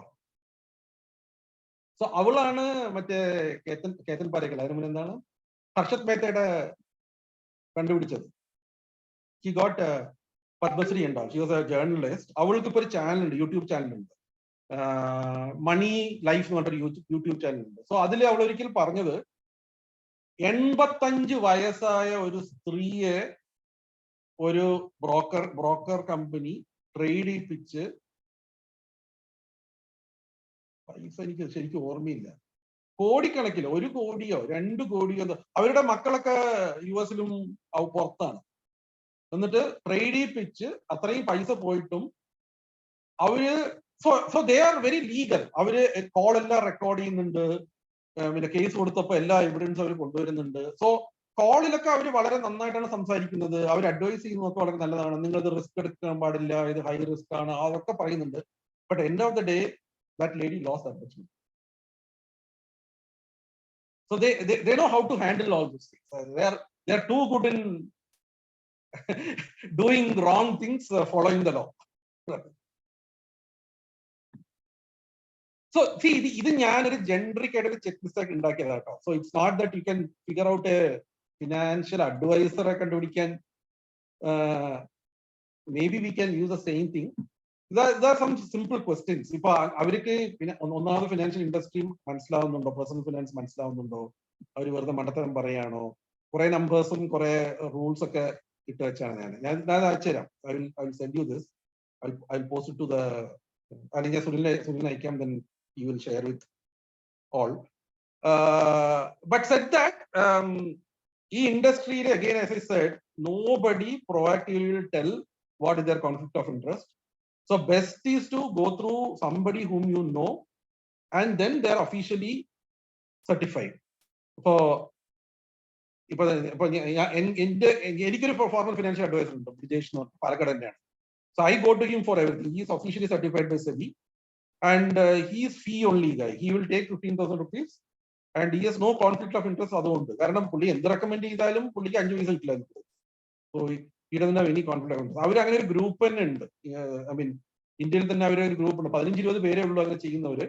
So there is A group like that. വേറെ ഒരു മലയാളി കൂടെ ഉണ്ട്. ഈ ഇടയ്ക്ക് ഞാൻ ഇന്റർവ്യൂ കണ്ടു. ഇവരുടെ പേര്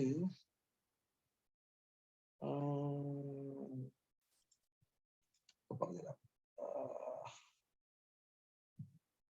ഒരുപാട് സമയമില്ല, ഞാൻ അത്രയും സമയം labour law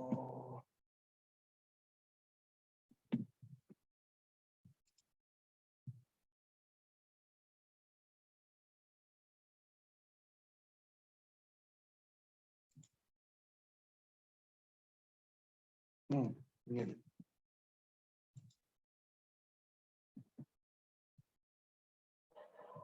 I'll be creating a trust and I will step in to support such children, such in course, in any part of the industry, take care of the family. That is how I.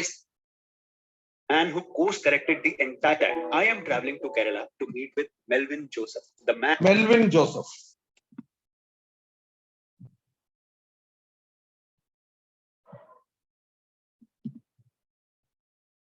കേട്ടോ, പേര് കേട്ടോ, Melvin Joseph. കേട്ടോ കേട്ടോ. ഇവര് പിന്നെ ഇങ്ങേര്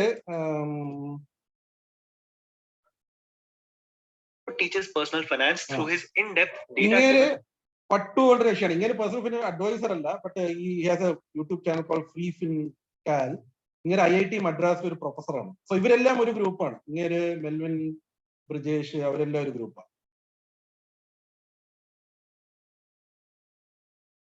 പട്ടാഭിരാമൻ ഇങ്ങനെ പേര്, M Pattabhiraman.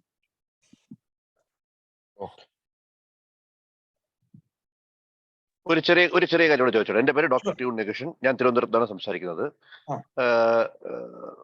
ഇപ്പോ ലേറ്റസ്റ്റ് ഒരു ഇഷ്യൂ ഉണ്ടായതിനെ കുറിച്ചാണ് എനിക്കൊരു ഡൗട്ട് ഉള്ളത്. ഇപ്പോ ചില ഏജൻസികൾ, ചില പിന്നെ ഫിനാൻഷ്യൽ അതിന്റെ ഏത് കാറ്റഗറി ആണെന്ന് അറിയില്ല, അവര് ഒരു സ്റ്റഡി നടത്തുന്നു. എന്നിട്ട് അതിനുശേഷം റിസൾട്ട് പബ്ലിഷ് ചെയ്യുന്ന മുമ്പേ ഇന്ത്യൻ മാർക്കറ്റിലെ ഇൻഡിസസും പെർട്ടിക്കുലർ ഷെയർസും ഷോർട്ട് ചെയ്യുന്നു. എന്നിട്ട് റിസൾട്ട് പുറത്തു വിടുന്നു. അപ്പോ ഒരു ഫ്രീ ഫോൾ പോലെ, ഇപ്പൊ അദാനി തന്നെയാണ് ഞാൻ ഉദ്ദേശിക്കുന്നത്, ഫ്രീ ഫോൾ പോലെ വരുന്നു. പക്ഷെ നഷ്ടപ്പെട്ടത് മുഴുവൻ അവസാനം എൻ്റർ ചെയ്ത ആൾക്കാർക്കാണ് നഷ്ടം വന്നത് മുഴുവൻ. സേ ലൈക്ക് മീ, ഞാനത് 110 വാങ്ങിച്ച ആളാണ്, 62 വാങ്ങിച്ചിട്ടുണ്ട്. ഒരു 8-9 വർഷം മുമ്പ് എന്ന് പറഞ്ഞാൽ മോദി വരുന്ന ആ ഫസ്റ്റ് ഇയറിൽ ഒന്ന് താന്നപ്പോ 100 വാങ്ങിച്ചാണ്.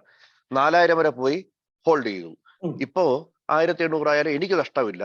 പക്ഷേ എനിക്ക് 10 ടൈംസ് ആണ് over A period of 8 years കിട്ടിയിരിക്കുന്നത്. അതൊരു ഹ്യൂജ് പ്രോഫിറ്റ് ആണ്.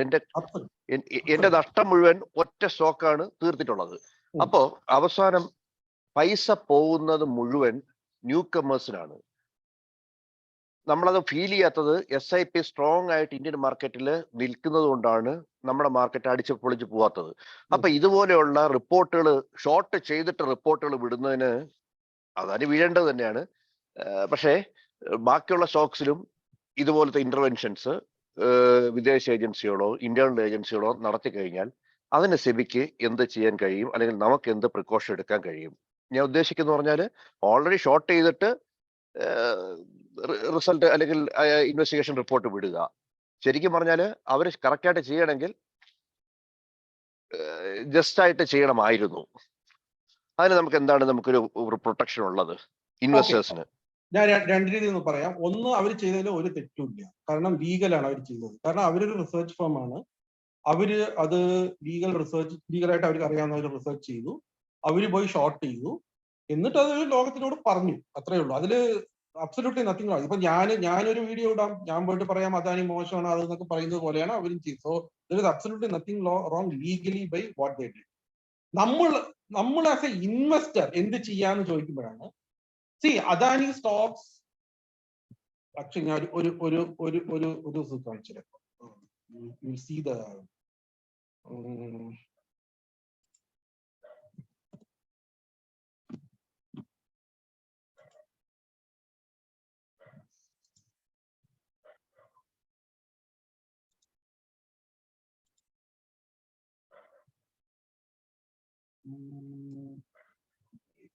May ആണോ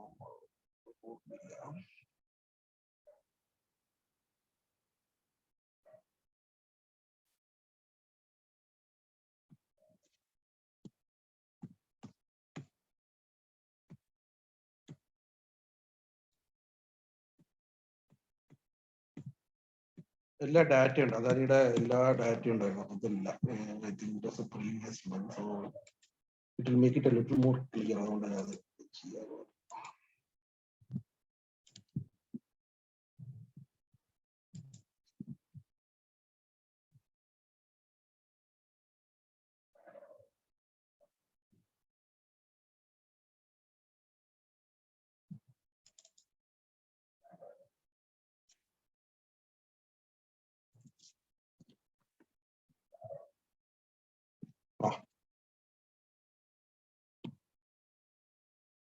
കാണുന്നുണ്ട് എന്റെ സ്ക്രീൻ? ഇല്ല. കാണുന്നുണ്ടോ? ഓക്കെ. അല്ലെങ്കിൽ ഒന്നുകൂടെ സ്റ്റോപ്പ് ചെയ്ത് സ്റ്റാർട്ട് ചെയ്യണോ ഷെയറിംഗ്? കാണാം. ഓക്കെ. സോ ഇതാണ് മ്യൂച്വൽ ഫണ്ട് ഇൻവെസ്റ്റ്മെന്റ് സ്റ്റോക്സിന്. അതാണ്. സോ മ്യൂച്വൽ ഫണ്ട് ജനറലി ഒരു നല്ല ഫിൽട്ടറാണ്. കാരണം മ്യൂച്വൽ ഫണ്ട് ഇൻവെസ്റ്റ് ചെയ്യുന്നുണ്ടെങ്കിൽ അവർ കുറച്ച് റിസർച്ച് ചെയ്തു, അത് കഴിഞ്ഞിട്ടാണ് അവർ ഇൻവെസ്റ്റ് ചെയ്യുക സാധാരണ.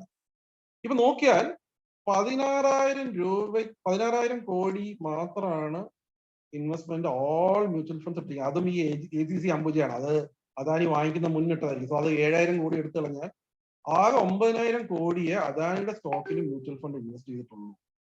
അതിന്റെ മേജർ റീസൺ എന്ന് പറഞ്ഞാൽ, ഞാൻ ഒരു സ്റ്റോക്ക് പോലും അദാനിയുടെ വാങ്ങിച്ചിട്ടില്ല. അറിയുന്ന ആരെടുത്ത് ചോദിച്ചാലും വാല്യുവേഷൻ എന്ന് പറഞ്ഞ സാധനം അദാനിയുടെ വളരെ കൂടുതലായിരുന്നു. ഫോർ എക്സാമ്പിൾ, ഇവരുടെയൊക്കെ 5-6% ഇവർക്ക് ഇയർലി റിട്ടേൺ തരാൻ പറ്റിയാൽ ഭയങ്കര അതിശയമാണ് ഇവരുടെ ബിസിനസ്. ഞാൻ അദാനിക്കെതിരെ ഒന്നും പറയുന്നില്ല, ഫേവറായിട്ട് ഒന്നും പറയുന്നില്ല.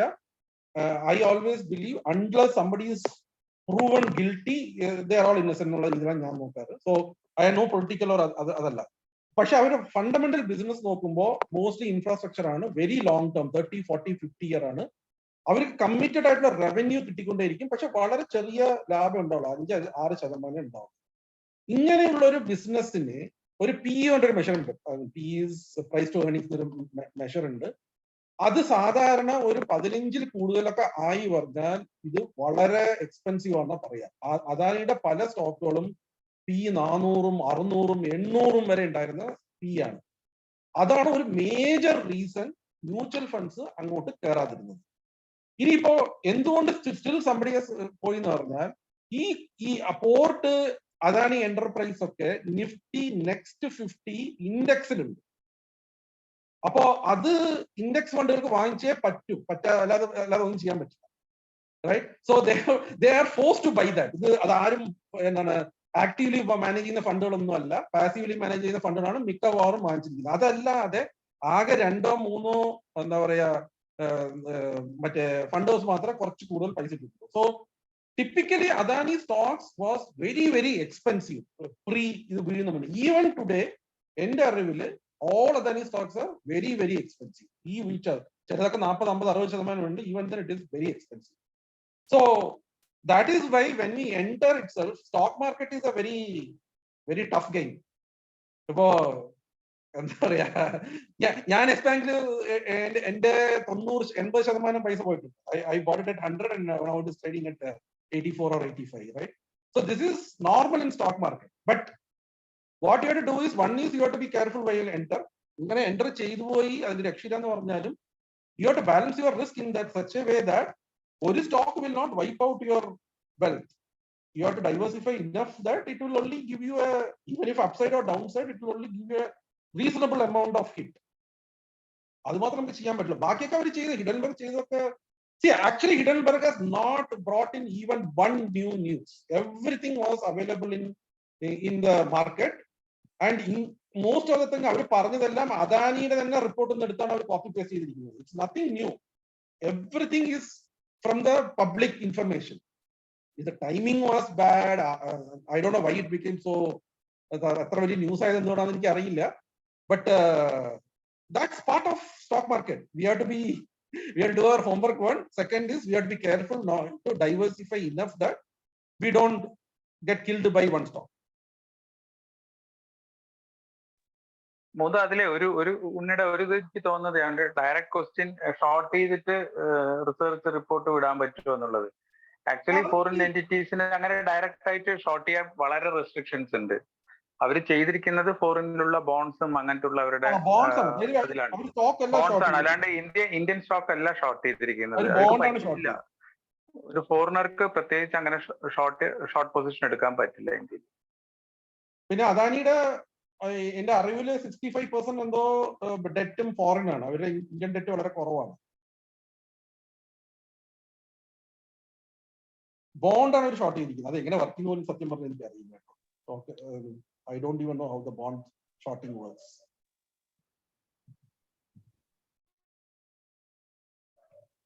അല്ല, അതുകൊണ്ടാണ് ഇത് ഭയങ്കര പ്രഷറാകുക. കാരണം ബോണ്ട് ഷോർട്ട് ചെയ്ത് വാല്യൂ പ്രശ്നമായാലുള്ള ഇതുകൊണ്ട് അവർക്ക് സ്റ്റോക്കിന് ഇൻഡയറക്റ്റ് ആയിട്ട് വരുമല്ലോ. അതുകൊണ്ടാണ് സ്റ്റോക്സും വീഴാൻ തുടങ്ങിയത്.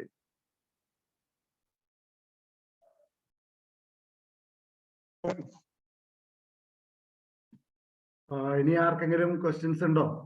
We are almost 9 ആയി. ക്വസ്റ്റ്യൻസ് ഉണ്ടെങ്കിൽ പ്ലീസ്.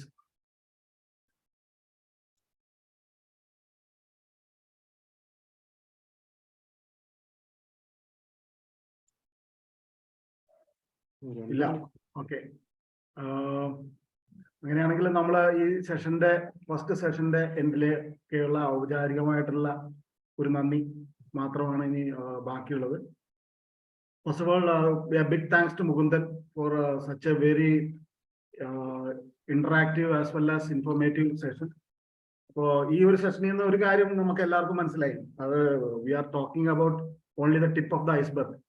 ഇവിടെ തുടങ്ങിയിട്ടേ ഉള്ളൂ എന്നുള്ളത് ഇപ്പൊ ഈ ഒരു സെഷനോടുകൂടി എല്ലാവർക്കും മനസ്സിലായിട്ടുണ്ടാവും എന്ന് വിചാരിക്കുന്നു. അപ്പോൾ ബേസിക്കിന്റെ തന്നെ ഒരു ഫസ്റ്റ് ടോപ്പിക്കിന് മാത്രമാണ് വി ജസ്റ്റ് ടച്ച്ഡ് ഇറ്റ്.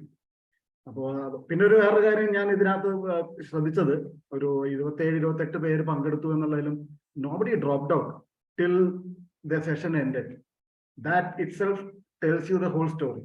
അപ്പൊ നമുക്ക് വേണ്ടത് എന്താ വെച്ചാല് നമുക്ക് ഈ പറയുന്ന നമ്മുടെ ടേക്ക് അവേസും അതുപോലെ തന്നെ ഈ സെഷൻസിന്റെ വാല്യൂ ഒന്നും നമ്മൾ എല്ലാവരും ബാക്കിയുള്ളവരുടെ അടുത്തും കൂടി പറഞ്ഞു മനസ്സിലാക്കണം. So that maximum participation will be there in the next session. ഞാൻ വേറൊരു കാര്യം കൂടി പറയാൻ ഉദ്ദേശിക്കുകയാണ് ഇതിനാ സമയത്ത്. അതായത് ഇതുപോലെയുള്ള similar sessions it's available in the market. ഇഷ്ടംപോലെ ആൾക്കാർ ഇങ്ങനെയുള്ള സെഷൻസ് കണ്ടക്ട് ചെയ്യുന്നുണ്ട്. പക്ഷേ you have to pay through your nose. 50, 30, 40 even small recommendations, ഒരു ഷെയർ ചെയ്ത് മേടിക്കണം എന്നുള്ള റെക്കമെൻഡേഷൻ നിങ്ങൾക്ക് തരണമെന്നുണ്ടെങ്കിൽ യു ഹാവ് ടു പേ 30,000, 40,000. അങ്ങനെയാണ് മാർക്കറ്റ് നമ്മളെ പേ ചെയ്തുകൊണ്ടിരിക്കുന്നത്. ഇത്രയും പൈസ എക്സ്പെൻസീവ് ആയിട്ടുള്ള ഒരു അഡ്വൈസ് ഫ്രീ ആയിട്ട് നമ്മൾ ഈ ദർശനയുടെ ഡൊമൈനിൽ കൂടെ നമ്മൾ തരികയാണ്. അതിന്റെ വാല്യൂ എല്ലാവരും മനസ്സിലാക്കി മാക്സിമം പാർട്ടിസിപ്പേഷൻ നമുക്ക് അടുത്ത സെഷൻസിൽ കൊണ്ടുവരണം എന്നുള്ളതാണ് എൻ്റെ ഒരു വളരെ വിനീതമായിട്ടുള്ള ഒരു റിക്വസ്റ്റ്. അപ്പോൾ ആ ഒരു മെസ്സേജ് നമുക്ക് through your comments in the main groups നമുക്ക് അങ്ങനെ അത് പാസ് ഓൺ ചെയ്ത് ബാക്കിയുള്ളവരെയും കൂടി നമുക്ക് കൊണ്ടുവരണം എന്നുള്ളത്. പിന്നെ ഒരു കാര്യം പറയാനുള്ളത്, ക്വസ്റ്റ്യൻസ് വിൽ ബി അൺഎൻഡിങ്. അപ്പൊ അതുകൊണ്ട് തന്നെ ഇനി എന്തെങ്കിലും ക്വസ്റ്റ്യൻസ് ഉണ്ടെന്നുണ്ടെങ്കിൽ അത് മുകുന്ദന് ഡയറക്റ്റ് പാസ് ഓൺ ചെയ്യുന്നതാണ്. അല്ലെങ്കിൽ എനിക്ക് പാസ് ഓൺ ചെയ്താൽ എനിക്കോ രാധാകൃഷ്ണനോ വിനോദിനോ പാസ് ഓൺ ചെയ്യുകയാണെന്നുണ്ടെങ്കിൽ, അല്ലെങ്കിൽ ബിജുവിനോ പാസ് ഓൺ ചെയ്യുകയാണെന്നുണ്ടെങ്കിൽ ഞങ്ങൾ തീർച്ചയായിട്ടും മുകുന്ദനായിട്ട് കോർഡിനേറ്റ് ചെയ്ത് അത് പബ്ലിക് ഗ്രൂപ്പ്സിൽ നമ്മൾ പോസ്റ്റ് ചെയ്യാം. അതുപോലെ നിങ്ങളുടെ വാല്യുബിൾ കമന്റ്സും ഇമ്പ്രൂവ്മെന്റ്, ഈ സെഷൻ ഇമ്പ്രൂവ് ചെയ്യാനുള്ള എന്തെങ്കിലും വാല്യുബിൾ കമന്റ്സ് ഉണ്ടെന്നുണ്ടെങ്കിൽ പ്ലീസ് അത് അറിയിക്കുക. അതനുസരിച്ച് നമ്മൾ നെക്സ്റ്റ് സെഷൻ അതനുസരിച്ച് നമുക്ക് എന്താ പറയാ വേണ്ട രീതിയിൽ കസ്റ്റമൈസ് ചെയ്യാവുന്നതാണ്. അപ്പോൾ ഇങ്ങനെയുള്ള കാര്യങ്ങൾ എല്ലാം ഒന്ന് മനസ്സിൽ വെച്ചുകൊണ്ട് ഇത് വിജയിപ്പിച്ച അതിനു വേണ്ടിയിട്ട് പങ്കെടുത്ത എല്ലാവർക്കും ഒരുപിടി താങ്ക്സ്. അതുപോലെ തന്നെ നമ്മൾ എല്ലാവരും ഇതിൻ്റെ ഉള്ളിൽ നിന്ന് ഈ ഒരു സെഷനിൽ നിന്നും വാല്യുബിൾ ആയിട്ടുള്ള ടേക്ക് അവേ ഉണ്ടായിരുന്നു എന്ന് ഞാൻ വിശ്വസിക്കുന്നു. ഇനി അടുത്ത സെഷൻസിലും നിങ്ങളുടെ നല്ലൊരു പങ്കാളിത്തം പ്രതീക്ഷിച്ചുകൊണ്ട് എല്ലാവർക്കും നന്ദി. Thank you. Thank you very much. Thank you. Okay, bye. Thank you. Thank you. Yeah. Thank you. Thank you.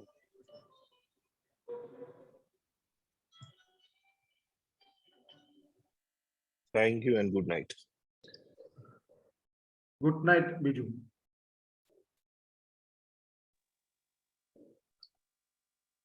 Good night. Good night. Good night.